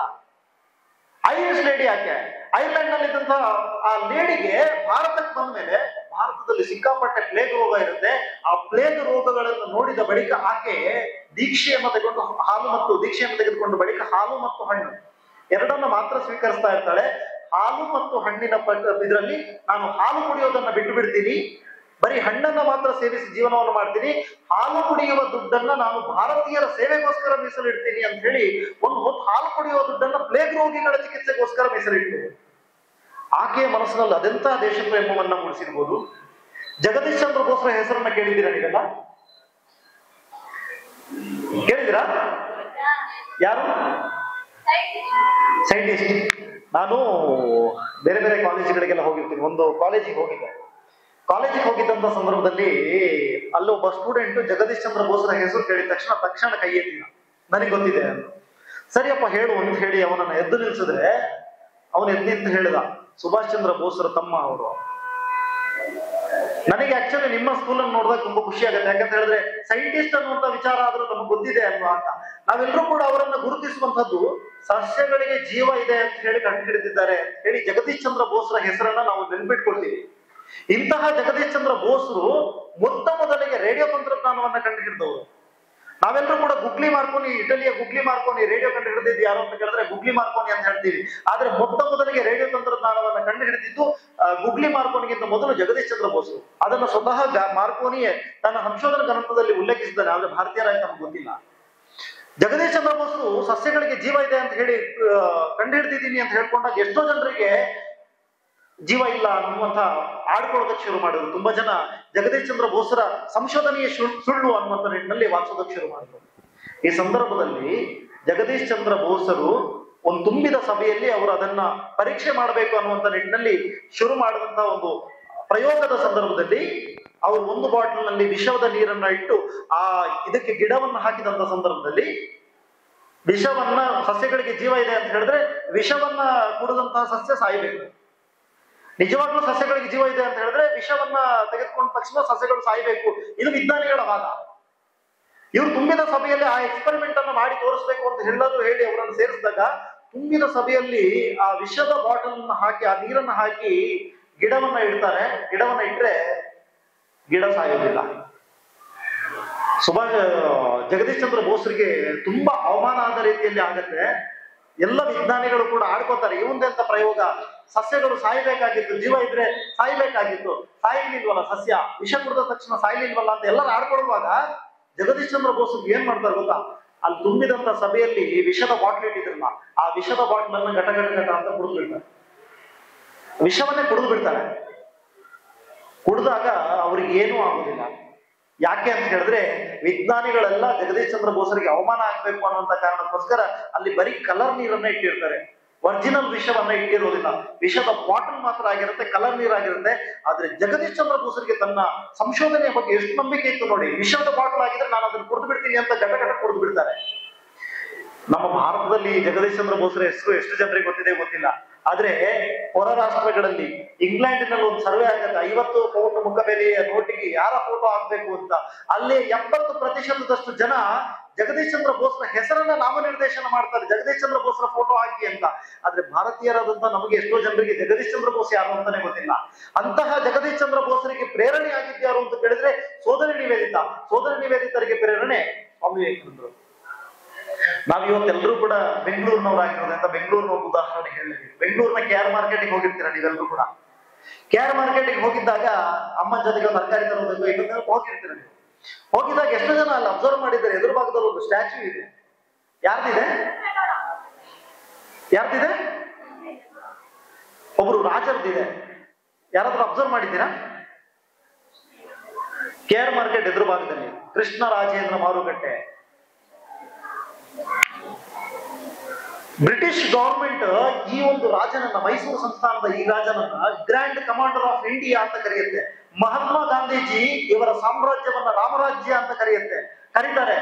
ಯಾರು ಇಡೀ ಭಾರತವನ್ನ ಸಂಸ್ಥಾನಗಳನ್ನ 563 ಸಂಸ್ಥಾನಗಳನ್ನ ಒಗ್ಗೂಡಿಸಿ ಭಾರತದ ಏಕತಾ ಮನುಷ್ಯ ಅಂತ ಕರೆಸ್ಕೊಳ್ತಾರಲ್ಲ, ಸರ್ದಾರ್ ವಲ್ಲಭಭಾಯಿ ಪಟೇಲ್. ಸರ್ದಾರ್ ವಲ್ಲಭಭಾಯಿ ಪಟೇಲ್ ಹೇಳ್ತಾರೆ, ಇಂತಹ ಸಾಮ್ರಾಜ್ಯ ಒಂದು ವೇಳೆ ಇಡೀ ಭಾರತದಾದ್ಯಂತ ಇದ್ದಿದ್ರೆ ನಮ್ಗೆ ಭಾರತವನ್ನು ಏಕೀಕರಣ ಮಾಡುವಂತಹ ಅಗತ್ಯವೇ ಇಲ್ಲ ಅನ್ನುವಂತ ಮಾತನ್ನು ಹೇಳ್ತಾರೆ. ಅಂತಹದೊಂದು ಅಭಿವೃದ್ಧಿಯನ್ನು ಸಾಧಿಸಿದಂತಹ ಮೈಸೂರು ಸಾಮ್ರಾಜ್ಯವನ್ನ ಅಭಿವೃದ್ಧಿಯ ಉತ್ತುಂಗಕ್ಕೆ ಕೊಂಡೊಯ್ದಂತಹ ರಾಜ, ಮಹಿಳೆಯರಿಗೆ ಮೊಟ್ಟ ಮೊದಲು ಮತದಾನದ ಹಕ್ಕನ್ನು ಕೊಟ್ಟಂತವರು, ಕನ್ನಡ ಸಾಹಿತ್ಯ ಪರಿಷತ್ತು ಅನೇಕ ಡ್ಯಾಮ್ಗಳನ್ನ ಉಡುಗೊರೆಯಾಗಿ ಕೊಟ್ಟು ಮೊಟ್ಟ ಮೊದಲ ವಿದ್ಯುತ್ ಸ್ಥಾವರಗಳನ್ನು ಸ್ಥಾಪಿಸಿ ಇಡೀ ನಾಡಿನ ಅಭಿವೃದ್ಧಿಗೆ ಕಾರಣಕರ್ತರಾದಂತಹ ನಾಲ್ವಡಿ ಕೃಷ್ಣರಾಜ ಒಡೆಯರ ಸಾಮ್ರಾಜ್ಯಕ್ಕೆ ಪ್ರೇರಣೆಯಲ್ಲಿ ಅಂತ ಕೇಳಿದ್ರೆ ಸ್ವಾಮಿ ವಿವೇಕಾನಂದರು. ಮೈಸೂರು ಸಾಮ್ರಾಜ್ಯಕ್ಕೆ ಚಾಮರಾಜೇಂದ್ರ ಒಡೆಯರಾಗಿದ್ದಂತ ಸಂದರ್ಭದಲ್ಲಿ ಎರಡೆರಡು ಸಲ ವಿಸಿಟಿಗೆ ಅಂತ ಬಂದಿರ್ತಾರೆ ಮೈಸೂರು ಸಂಸ್ಥಾನಕ್ಕೆ. ಈ ಸಂದರ್ಭದಲ್ಲಿ ಮೈಸೂರು ಸಂಸ್ಥಾನ ಅವರಿಗೆ ಚಿಕಾಗೋಕ್ಕೆ ಹೋಗೋದಕ್ಕೆ ಸಹಾಯವನ್ನ ಕೂಡ ಮಾಡಿರುತ್ತೆ. ಸಹಾಯ ಮಾಡಿದ ಬಳಿಕ ಇದಕ್ಕೆ ಕೃತಜ್ಞರಾಗಿ ಸ್ವಾಮಿ ವಿವೇಕಾನಂದರು ಚಿಕಾಗೋದ ಸರ್ವಧರ್ಮ ಸಮ್ಮೇಳನದಲ್ಲಿ ಮಾತನಾಡಿದ ಬಳಿಕ ಅಲ್ಲಿಂದ ಒಂದು ಪತ್ರ ಬರೀತಾರೆ ಚಾಮರಾಜೇಂದ್ರ ಒಡೆಯರಿಗೆ. ಆ ಪತ್ರದಲ್ಲಿ ಹೇಗಿತ್ತು ಅಂತ ಹೇಳಿದ್ರೆ, ರಾಜಾಡಳಿತವನ್ನ ಹೇಗೆ ನಡೆಸಬೇಕು, ವಿದೇಶಗಳು ನಮ್ಮಿಂದ ಹೇಗೆ ಮುಂದುವರೆದಿದೆ, ವಿದೇಶಗಳಿಗೂ ನಮಗೂ ಇರಬೇಕಾದಂತ ವ್ಯತ್ಯಾಸ ಏನು, ಎಲ್ಲ ವ್ಯತ್ಯಾಸಗಳನ್ನ ಸ್ಪಷ್ಟವಾಗಿ ಬರೆದು ಸಾಮ್ರಾಜ್ಯವನ್ನ ಹೇಗೆ ನಿರ್ಮಿಸಬೇಕು ಅನ್ನುವಂತ ಕಿವಿ ಮಾತನ್ನ ಅಕ್ಷರಶಃ ಮೈಸೂರು ಒಡೆಯರಿಗೆ ಬರೆದು ಕೊಟ್ಟಿದ್ದು ಸ್ವಾಮಿ ವಿವೇಕಾನಂದರು. ಆದ್ರೆ ಚಾಮರಾಜೇಂದ್ರ ಒಡೆಯರು ಮುಂದಿನ 6 ತಿಂಗಳಲ್ಲಿ ತೀರ್ಕೊಳ್ತಾರೆ. ಆದ್ರೆ ಮುಂದೆ ಬಂದಂತ ಸಾಮ್ರಾಜ್ಯ ಅದು ನಾಲ್ವಡಿ ಕೃಷ್ಣರಾಜ ಒಡೆಯರ ಸಾಮ್ರಾಜ್ಯ. ನಾಲ್ವಡಿ ಕೃಷ್ಣರಾಜ ಒಡೆಯರ ಸಾಮ್ರಾಜ್ಯದ ಸಂದರ್ಭದಲ್ಲಿ ಭಾರತದ ಇಡೀ ಸಂಸ್ಥಾನಗಳ ಪೈಕಿ ಮೈಸೂರು ಸಂಸ್ಥಾನ ಅತ್ಯಂತ ಉತ್ತುಂಗವನ್ನ ಅಭಿವೃದ್ಧಿಯಲ್ಲಿ ಕಂಡಿತು. ಇವತ್ತಿಗೂ ಕೂಡ ನಾವು ಬೆಂಗಳೂರಿನಂತಹ ನಗರವನ್ನ ಇಷ್ಟು ಅಭಿವೃದ್ಧಿಯ ನಗರ ಅಂತ ಕಂಡುಕೊಳ್ಳೋದಕ್ಕೆ ಅವರ ಕೊಡುಗೆ ಕೂಡ ಇದೆ. ಹಾಗಾಗಿ ಸ್ವಾಮಿ ವಿವೇಕಾನಂದರ ಪ್ರೇರಣೆ ಕರ್ನಾಟಕದ ಮೈಸೂರು ಸಂಸ್ಥಾನದ ಮೇಲೂ ಕೂಡ ಆಗಿತ್ತು ಅನ್ನುವಂಥ ಮಾತುಗಳನ್ನು ಹೇಳ್ತಾ, ಸಾಕಷ್ಟು ಜನರಿಗೆ ಸ್ವಾತಂತ್ರ್ಯ ಹೋರಾಟಗಾರರಿಂದ ಹಿಡಿದು ಇವತ್ತಿನ ಸೈಂಟಿಸ್ಟ್ ವರೆಗೂ ಕೂಡ ಸ್ವಾಮಿ ವಿವೇಕಾನಂದರನ್ನ ಯಾರಾದ್ರೂ ಓದ್ಕೊಂಡಿದ್ರೆ ಬದುಕಿನಲ್ಲಿ ಉತ್ತಮವಾದಂತಹ ಜೀವನವನ್ನು ನಡೆಸುವಂತ ಅವರ ಆದರ್ಶಗಳು ಇವತ್ತಿಗೂ ಕೂಡ ಪ್ರೇರಣೆದಾಯಕ ಆಗಿದೆ. ಹಾಗಾಗಿ ತಾವೆಲ್ಲರೂ ಕೂಡ ಮುಂದಿನ ದಿನಗಳಲ್ಲಿ ಸ್ವಾಮಿ ವಿವೇಕಾನಂದರ ಆದರ್ಶಗಳನ್ನ, ಅವರ ವಿಚಾರಗಳನ್ನ ಓದಿಕೊಳ್ಳುವಾಗಲಿ ಅಂತ ಹೇಳ್ತಾ, ಸ್ವಾಮಿ ವಿವೇಕಾನಂದರು ವಿದೇಶಕ್ಕೆ ಹೋಗ್ತಾರೆ. ವಿದೇಶಕ್ಕೆ ಹೋದ ನಂತರ ಅವರ ವಿದ್ವತ್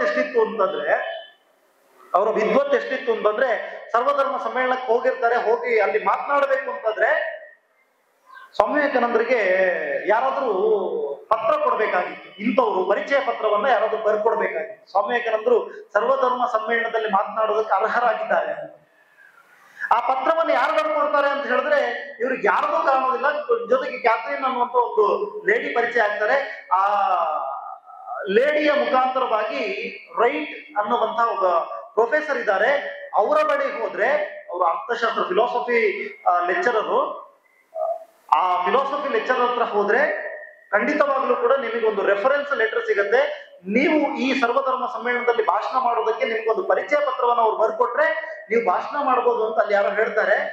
ಅದೇ ರೈಟ್ ಹತ್ರ ಹೋದ್ರೆ, ಆ ಉಪನ್ಯಾಸಕರ ಹತ್ರ ಹೋದ್ರೆ, ಫಿಲಾಸಫರ್ ಹತ್ರ ಹೋದ್ರೆ, ಆ ಫಿಲಾಸಫರ್ ನಾನು ಯಾರಿಗೂ ಮಾತಾಡೋದಿಲ್ಲ ಅಂತ ಕೂತ್ಬಿಡ್ತಾನೆ.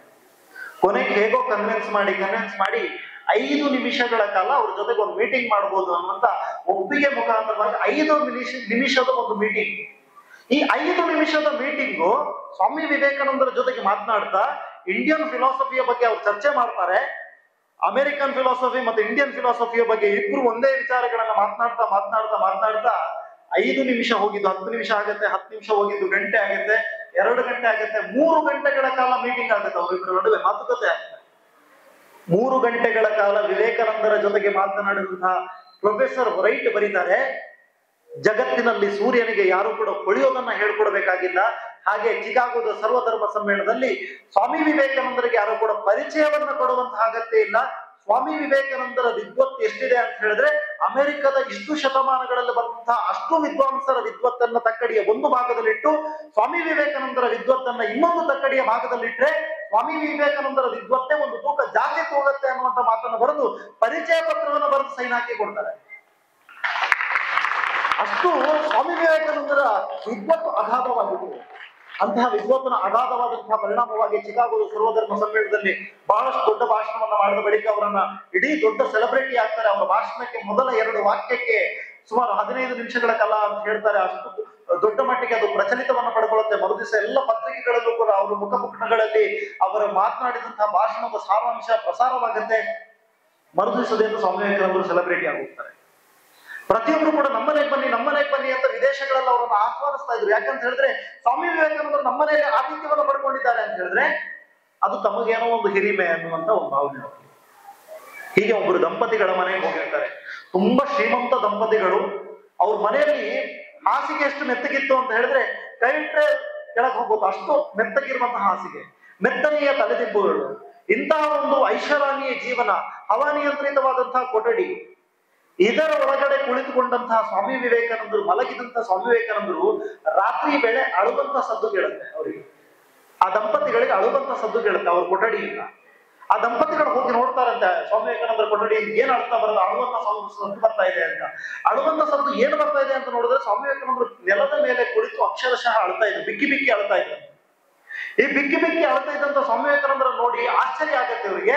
ಆಶ್ಚರ್ಯ ಆಗಿ ಏನ್ ಮಾಡ್ತಾರೆ ಅಂತ ನೋಡಿದ್ರೆ ಸ್ವಲ್ಪ ಹೊತ್ತಿಗೆ ಸ್ವಾಮಿ ವಿವೇಕಾನಂದರು ಹೋಗಿ ಕೊಠಡಿಯಿಂದ ಆಚೆಗೆ ಬಾಲ್ಕನಿಗೆ ಹೋಗಿ ನಿಂತ್ಕೊಳ್ತಾರಂತೆ. ಭಾರತದತ್ತ ತಿರುಗಿ ನೋಡಿ, ಹೇ ಭಾರತ ಮಾತೆ, ನಿನ್ನ ಮಕ್ಕಳು ಅಲ್ಲಿ ಅಸ್ಪೃಶ್ಯರಾಗಿ ರೋಗ ರುಜಿನಗಳಿಂದ ಬಳಲ್ತಾ ಇರಬೇಕಾದ್ರೆ ನಾನು ಇಲ್ಲಿ ಸುಖದ ಸುಪ್ಪತ್ತಿಗೆಯಲ್ಲಿ ಇದನ್ನು ಹೇಗೆ ಅನುಭವಿಸಿದೆ ಅನ್ನುವಂತ ಮಾತುಗಳನ್ನು ಆ ಕಡೆ ನೋಡ್ಕೊಂಡು ಹೇಳ್ತಾರೆ ಅಂತ ಆ ದಂಪತಿಗಳು ಬರೀತಾರೆ.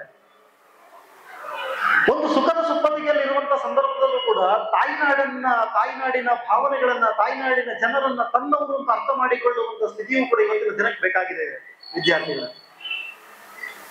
ಅದನ್ನೇ ಶ್ರೀರಾಮ ಹೇಳುವುದು, ಜನನಿ ಜನ್ಮ ಭೂಮಿಶ್ಚ ಸ್ವರ್ಗಾದಮಿ ಗರಿಯಸಿ ಅಂತ.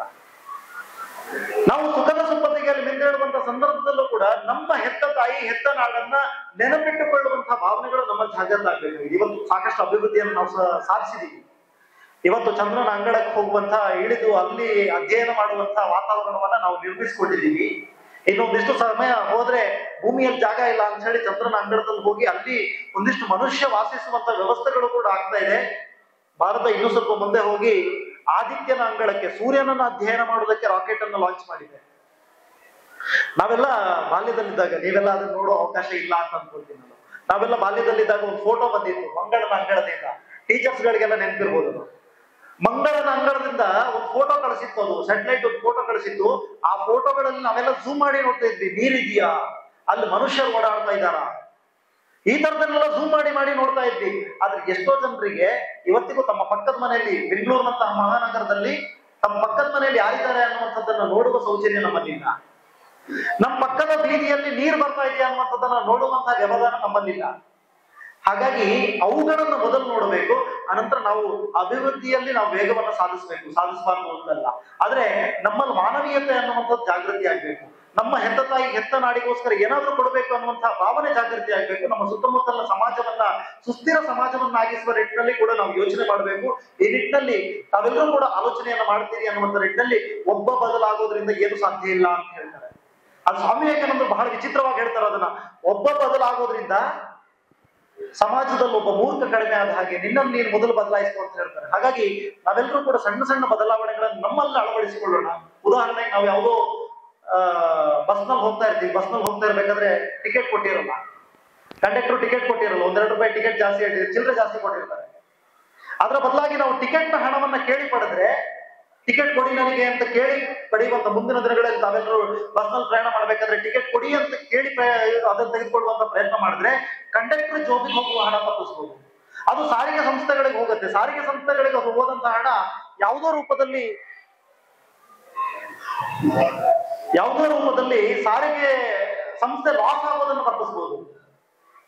ನಾವು ಯಾವುದೋ ಒಂದು ಸಣ್ಣ ದೂರವನ್ನ ನಡ್ಕೊಂಡು ಹೋಗ್ತೀವಿ. ಉದಾಹರಣೆಗೆ ಇಲ್ಲಿಂದ ಪೇಟೆಗೆ ಹೋಗ್ಬೇಕು, ನಮ್ಮಲ್ಲಿ ಬೈಕ್ ಇದೆ, ಬೈಕು ಕಾರ್ ಇದೆ ಅಂತ ಹೇಳಿ ನಾವು ಕಾರನ್ನು ಓಡಿಸುವ ಬದಲಾಗಿ ಸಣ್ಣ ದೂರಗಳನ್ನ ನಡ್ಕೊಂಡು ಹೋಗುವಂತ ದೂರವನ್ನ ನಡ್ಕೊಂಡು ಹೋಗೋದಕ್ಕೆ ಸಾಧ್ಯ ಆದ್ರೆ, ಅಥವಾ ಬೈಸಿಕಲ್ ಅನ್ನು ಉಪಯೋಗಿಸೋದಕ್ಕೆ ಸಾಧ್ಯ ಆದ್ರೆ, ಇವರು ಬೆಂಗಳೂರಿನಂತ ಮಹಾನಗರಗಳಲ್ಲಿ ಟ್ರಾಫಿಕ್ ಜಾಮ್ ಅಂತ ದೊಡ್ಡ ದೊಡ್ಡ ಸಮಸ್ಯೆಗಳನ್ನ ಕಡಿಮೆ ಮಾಡಬಹುದು.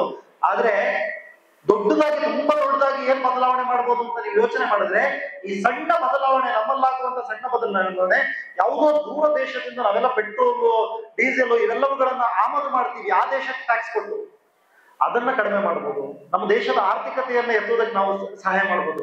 ಇದು ಒಬ್ಬರಲ್ಲಾಗುವಂತಹ ಬದಲಾವಣೆ, ಅದು 100 ಜನರಲ್ಲಾದಾಗ 100 ಪಟ್ಟು ಆಗುತ್ತೆ. ಇವತ್ತು ನಾನು 1 ಲೀಟರ್ ಪೆಟ್ರೋಲ್ ಉಳಿಸಿದ್ದೀನಿ ಅಂತ ಆದ್ರೆ 100 ಜನ ಉಳಿಸುವಾಗ 100 ಲೀಟರ್ ಆಯ್ತು. ಒಂದು ಬ್ಯಾರಲ್ ಆಯ್ತು 1000 ಜನ ಉಳಿಸಿದಾಗ. ಹೀಗೆ ಸಣ್ಣ ಸಣ್ಣ ಬದಲಾವಣೆಗಳನ್ನು ಮಾಡುವ ಮುಖಾಂತರವಾಗಿ ಸಾರಿಗೆ ಸಂಸ್ಥೆಗಳನ್ನು ಉಪಯೋಗಿಸುವಂತ ಸಂದರ್ಭದಲ್ಲಿ, ಸಾರ್ವಜನಿಕ ಸಾರಿಗೆಗಳನ್ನು ಉಪಯೋಗಿಸುವಂತಾದಲ್ಲಿ ನಾವೆಲ್ಲ ಈ ತರಹದ ಬದಲಾವಣೆಗಳನ್ನು ತರೋದಕ್ಕೆ ಸಾಧ್ಯ ಇದೆ. ನಾವೆಲ್ಲ ಮನೆಯಲ್ಲೆಲ್ಲ ವಿದ್ಯುತ್ ಉಪಯೋಗಿಸುವಂತ ಸಂದರ್ಭದಲ್ಲಿ ಸುಮ್ಮನೆ ಸ್ವಿಚ್ ಆನ್ ಮಾಡಿಟ್ಟು ಲೈಟ್ ಆನ್ ಮಾಡಿ ಇಡ್ತೀವಿ, ಅದು ನಮ್ಗೆ ದೊಡ್ಡ ವಿಷಯ ಅಂತ ಅನ್ಸಲ್ಲ. ಅದೇ ನೀವು 1 ಗಂಟೆ ಆ ವಿದ್ಯುತ್ ಅನ್ನು ಆಫ್ ಮಾಡಿದ್ದೀರಿ ಅಂತಂದ್ರೆ ಅದರಿಂದ ಆಗುವ ಬದಲಾವಣೆ ಬಗ್ಗೆ ನೀವು ಯಾವತ್ತಾದ್ರೂ ಯೋಚನೆ ಮಾಡಿದ್ದೀರಾ? 1 ಗಂಟೆ ನೀವು ಸುಮ್ಮನೆ ಮನೆಯಲ್ಲಿ ಯಾವುದೇ ಕರೆಂಟ್ ಯೂಸ್ ಮಾಡಲಿಲ್ಲ ಅಂತ ಹೇಳಿದ್ರೆ ವ್ಯರ್ಥವಾಗಿ ಪೋಲಾಗುವಂತಹ ಆ ವಿದ್ಯುತ್ ಅನ್ನು ಉಳಿಸಿದ್ರಿ ಅಂತಂದ್ರೆ ಆ 1 ಗಂಟೆಯ ವಿದ್ಯುತ್ ಯಾವುದೋ ಒಬ್ಬ ರೈತನ ತೋಟದಲ್ಲಿ ಪಂಪ್ ರನ್ ಆಗೋದಕ್ಕೆ ಯೂಸ್ ಆಯ್ತು ಅಂತಂದ್ರೆ ಆ ರೈತನ ಮನೆಯಲ್ಲಿ ಒಂದಿಷ್ಟು ಬೆಳೆ ಜಾಸ್ತಿ ಬರುತ್ತೆ. ದೇಶದಲ್ಲಿ ಮುಂದೊಂದು ದಿನ ಬೆಳೆಗೆ ಬೆಲೆ ದುಬ್ಬರ, ಹಣದುಬ್ಬರ ಆಗುತ್ತೆ ಅನ್ನುವಂತ ಒಂದು ಪರಿಸ್ಥಿತಿಯನ್ನ ನಾವು ನಿರ್ಮಿಸ್ಕೊಳ್ತೀವಲ್ಲ. ಇವತ್ತು ತರಕಾರಿ ರೇಟ್ ಜಾಸ್ತಿ ಆಗಿದೆ, ಇನ್ನೊಂದು ಯಾವ್ದೋ ರೇಟ್ ಜಾಸ್ತಿ ಆಗಿದೆ, ಅಕ್ಕಿ ರೇಟ್ ಜಾಸ್ತಿ ಆಗಿದೆ ಅಂತ ಬಾಯಿ ಪಡ್ಕೊತಿದೀವಲ್ಲ, ಆ ಸಮಸ್ಯೆಯನ್ನ ನಾವು ಹೋಗಲಾಡಿಸಬಹುದು. ರೈತನಿಗೆ ಆಗುವಂತ ಲಾಸ್ ಕಡಿಮೆ ಆಗುತ್ತೆ, ಅವನ ತೋಟದಲ್ಲಿ ಒಂದಿಷ್ಟು ಬೆಳೆ ಜಾಸ್ತಿ ಬರುತ್ತೆ. ಈ ತರ ಸಣ್ಣ ಸಣ್ಣ ಬದಲಾವಣೆಗಳ ಮುಖಾಂತರವಾಗಿ ನಾವು ಮೊದಲು ಬದಲಾಗೋಣ, ಜೊತೆಗೆ ನಮ್ಮ ಸುತ್ತಮುತ್ತಲಿನ ಸಮಾಜವನ್ನು ಬದಲಾಯಿಸೋಣ. ಮುಖಾಂತರವಾಗಿ ನಮ್ಮಿಂದ ಯಾವ ಬದಲಾವಣೆ ಮಾಡೋದಕ್ಕೆ ಸಾಧ್ಯ ಇದೆ ಅನ್ನುವಂತಹ ನಿಟ್ಟಿನಲ್ಲಿ ಆಲೋಚನೆಯನ್ನ ಮಾಡೋಣ. ಅದಕ್ಕೆ ಪೂರಕವಾಗಿ ಸ್ವಾಮಿ ವಿವೇಕಾನಂದರ ಬದುಕು ನಮಗೆಲ್ಲರಿಗೂ ಕೂಡ ಆದರ್ಶವಾಗಲಿ. ಸ್ವಾಮಿ ವಿವೇಕಾನಂದರು ಅತ್ಯಂತ ಕಿರಿಯ ವಯಸ್ಸಿನಲ್ಲಿ 39ನೇ ವಯಸ್ಸಿನಲ್ಲಿ ದೇಹ ತ್ಯಾಗವನ್ನ ಮಾಡ್ತಾರೆ. ದೇಹ ತ್ಯಾಗವನ್ನ ಮಾಡುವಂತ ಸಂದರ್ಭದಲ್ಲೂ ಅವ್ರು ಹೇಳ್ತಾರೆ, ನನ್ನ ನಂತರ ಮುಂದಿನ ಜನಾಂಗ ಬರಬೇಕು. ಅದಕ್ಕೆ ಅವ್ರು ಕೊನೆಯಲ್ಲಿ ಒಂದು ಕಥೆ ಹೇಳ್ತಾರೆ, ಆತ್ಮತೃಪ್ತಿ ಇರ್ಬೇಕು ಮನುಷ್ಯನಿಗೆ. ಎಷ್ಟು ಆತ್ಮತೃಪ್ತಿ ಇರಬೇಕು ಅಂತ ಹೇಳಿದಾಗ ಆ ಕತೆ ಹೇಳಿ ನನ್ನ ಮಾತುಗಳನ್ನು ಮುಗಿಸ್ತೀನಿ, ಬಹಳ ಲೇಟ್ ಆಯ್ತು ಅಂತ ಅನ್ಸುತ್ತೆ. ಆತ್ಮತೃಪ್ತಿ ಯಾಕಿರ್ಬೇಕು ಅಂತ ಹೇಳಿದ್ರೆ, ಒಬ್ಬನಿಗೆ 3 ವರ ಸಿಗ್ತದೆ. ದೇವರು ಪ್ರತ್ಯಕ್ಷವಾಗಿ ನಿನಗೆ 3 ವರ ಕೊಡ್ತೀನಿ ಅಂತ ಹೇಳಿದಂತೆ. 3 ವರ ಕೊಡುವಂತ ಸಂದರ್ಭದಲ್ಲಿ ಮೊದಲನೇ ವರ ಕೇಳಬೇಕಲ್ಲ, ಅವನಿಗೆ ಅನಿಸ್ತದೆ ನನ್ನ ಮೂಗು ಸ್ವಲ್ಪ ಸಪ್ಪಟೆ ಇದೆ, ಆ ಮೂಗು ಸ್ವಲ್ಪ ಚೆನ್ನಾಗಿದ್ರೆ ಸಾಕು, ನನಗೆ ಮೂಗು ಕೊಡಿ ಅಂತ ದೇವ್ರನ್ನ ಕೇಳಿದಂತೆ. ಸ್ವಲ್ಪ ಗ್ರಾಮರ್ ಮಿಸ್ಟೇಕ್ ಆಯ್ತು, ಮೂಗುಗಳು ಆಯ್ತು. ಅವ್ರ ಮೈ ತುಂಬಾ ಮೂಗುಗಳೇ ಬಂದೋಯ್ತು, ಫುಲ್ ಎಲ್ಲಿ ನೋಡಿದ್ರು ಮೂಗುಗಳೇ, ಮೈ ತುಂಬಾ ಮೂಗುಗಳು, ತುಂಬಾ ಅಸಹ್ಯವಾಗಿ ಕಾಣ್ತಾ ಇತ್ತು. 2 ವರ ಬಾಕಿ ಇದೆಯಲ್ಲ, 2 ವರದಲ್ಲಿ ನೆಕ್ಸ್ಟ್ ವರ ಕೇಳ್ದ, ದೇವ್ರೇ ನನ್ನ ಮೈ ಮೇಲೆ ಇರುವಂತಹ ಮೂಗೆಲ್ಲ ಹೊರಟು ಹೋಗಿ. ಏನಾಯ್ತು, ಈ ಟೈಮು ಸಣ್ಣ ಮೂಗಿತ್ತಲ್ಲ, ಅವ್ನ ಮುಂಚೆ ಚಪ್ಪಟೆ ಮೂಗಿತ್ತಲ್ಲ, ಆ ಚಪ್ಪಟೆ ಮೂಗು ಕೂಡ ಹೊರಟೋಯ್ತು. ಈಗ ಅವನ ಹತ್ರ ಮೂಗೇ ಇಲ್ಲ, ಇನ್ನೂ ಅಸಹ್ಯವಾಗಿ ಕಾಣೋದಕ್ಕೆ ಶುರು ಮಾಡ್ದ. ಅವನಿಗೆ 3ನೇ ವರ ತೆಗೆದುಕೊಳ್ಬೇಕು, ಸುಂದರವಾದ ಮೂಗು ಕೇಳಬೇಕು. ಆದ್ರೆ ಆಗ ಯೋಚನೆ ಬಂದಂತ ಅವನಿಗೆ, ನಾನು ಸುಂದರವಾದಂತಹ ಮೂಗನ್ನ ಒಂದು ವೇಳೆ ಕೇಳಿದ್ರೆ ನಾಳೆ ಜನ ಎಲ್ಲ ಈ ಸ್ಟೋರಿ ಕೇಳ್ತಾರೆ, ಸುಂದರವಾದ ಮೂಗು ಹೇಗ್ ಬಂತು ನಿನಗೆ. ಆ ಸ್ಟೋರಿ ಹೇಳುವಂತ ಸಂದರ್ಭದಲ್ಲಿ ನನಗೆ 3 ವರ ಸಿಕ್ಕಿತ್ತು, 3 ವರವನ್ನು ನಾನು ಈ ತರ ವೇಸ್ಟ್ ಮಾಡ್ಕೊಂಡೆ, 2 ವರ ವೇಸ್ಟ್ ಮಾಡ್ಕೊಂಡೆ ಅಂತ ಹೇಳಿ ಇಡೀ ವರ್ಷ ನನ್ನನ್ನ ಮತ್ತೆ ಆಡ್ಕೊಂಡು ನಗ್ತಾರೆ. ಹಾಗಾಗಿ ದೇವರೇ, ನನಗೆ ಮುಂಚೆ ಯಾವುದು ಚಪ್ಪಟೆ ಮೂಗಿತ್ತು ಹಾಗೆ ಆ ಚಪ್ಪಟೆ ಮೂಗನೇ ನನಗೆ ವಾಪಸ್ ಕೊಡು ಅಂತ ಹೇಳಿ. ಹೀಗೆ 3 ವರ ಬಂದು ಆತನಿಗೆ ಎಲ್ಲವನ್ನ ಮಾಡ್ಕೊಳ್ಬಹುದಂತ ಅವಕಾಶ ಇದ್ರು ಕೂಡ ಅವನಿಗೆ ಇರುವಂತ ಮುಂಚೆ ಇದ್ದಂತ ಸಣ್ಣ ಚಪ್ಪಟೆ ಮೂಗಿನಲ್ಲಿ ಆತ್ಮತೃಪ್ತಿ ಇಲ್ಲ ಅಂತ ಹೇಳಿದ್ರೆ ಆ 3 ವರ ಬಂದ್ರು ಕೂಡ ವೇಸ್ಟ್, ಏನು ಬಂದ್ರು ಕೂಡ ವೇಸ್ಟ್. ಹಾಗಾಗಿ ಜೀವನದಲ್ಲಿ ತೃಪ್ತಿ ಪಡುವುದನ್ನ ಕಲಿಬೇಕು. ನಾವು ಎಲ್ಲದರಲ್ಲೂ ಕೂಡ ತೃಪ್ತಿ ಪಡುವುದನ್ನ ಕಲಿತ್ರೆ ನಾವು ಯಶಸ್ಸಿನತ್ತ ಹೋಗೋದಕ್ಕೆ ಸಾಧ್ಯ ಅಂತ ಹೇಳುವಂತ ಮಾತುಗಳನ್ನ ಸ್ವಾಮಿ ವಿವೇಕಾನಂದರು ಕೊನೆಗಾಲದಲ್ಲಿ ಹೇಳ್ತಾರೆ. ಈ ಮುಖಾಂತರವಾಗಿ ಸ್ವಾಮಿ ವಿವೇಕಾನಂದರ ಬದುಕಿನ ಬಗ್ಗೆ ಹೇಳಬೇಕು ಅಂತ ಹೇಳಿದ್ರೆ ಅದು ಇನ್ನೂ ತುಂಬಾ ಇದೆ.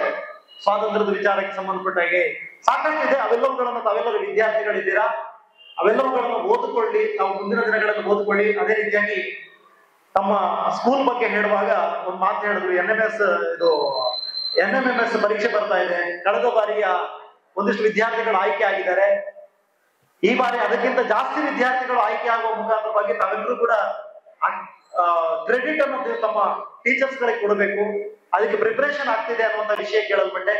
ಹಾಗಾಗಿ ಅದಕ್ಕೂ ಕೂಡ ಚೆನ್ನಾಗಿರುವಂತ ಪ್ರಿಪರೇಷನ್ ಅನ್ನು ತಾವೆಲ್ಲರೂ ಕೂಡ ಮಾಡಿ ತಮ್ಮ ಬದುಕಿನಲ್ಲಿ ತಾವೆಲ್ಲರೂ ಕೂಡ ಉನ್ನತ ವ್ಯಕ್ತಿಗಳಾಗಿ, ಜೊತೆಗೆ ಆ ಆದರ್ಶಗಳನ್ನ ತಮ್ಮ ಜೀವನದಲ್ಲಿ ಮೊದಲು ಪಾಲಿಸಿಕೊಳ್ಳಿ.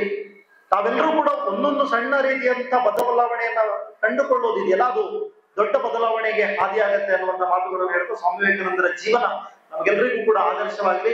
ಈ ವಚನಾಚರಣೆಯ ಸಂದರ್ಭದಲ್ಲಿ ತಾವೆಲ್ಲರೂ ಕೂಡ ಸ್ವಾಮಿ ವಿವೇಕಾನಂದರ ಆದರ್ಶಗಳನ್ನ ಇನ್ನಷ್ಟು ಜೀವನಕ್ಕೆ ಅಳವಡಿಸಿಕೊಂಡು ಜೀವನವನ್ನು ಸಮೃದ್ಧಗೊಳಿಸುವಂತಾಗಲಿ ಅಂತ ಹೇಳ್ತಾ ನನ್ನೆರಡು ಮಾತುಗಳಿಗೆ ಪೂರ್ಣವಿರಾಮದ ಚುಕ್ಕಿಯನ್ನು ನೀಡುತ್ತೇನೆ.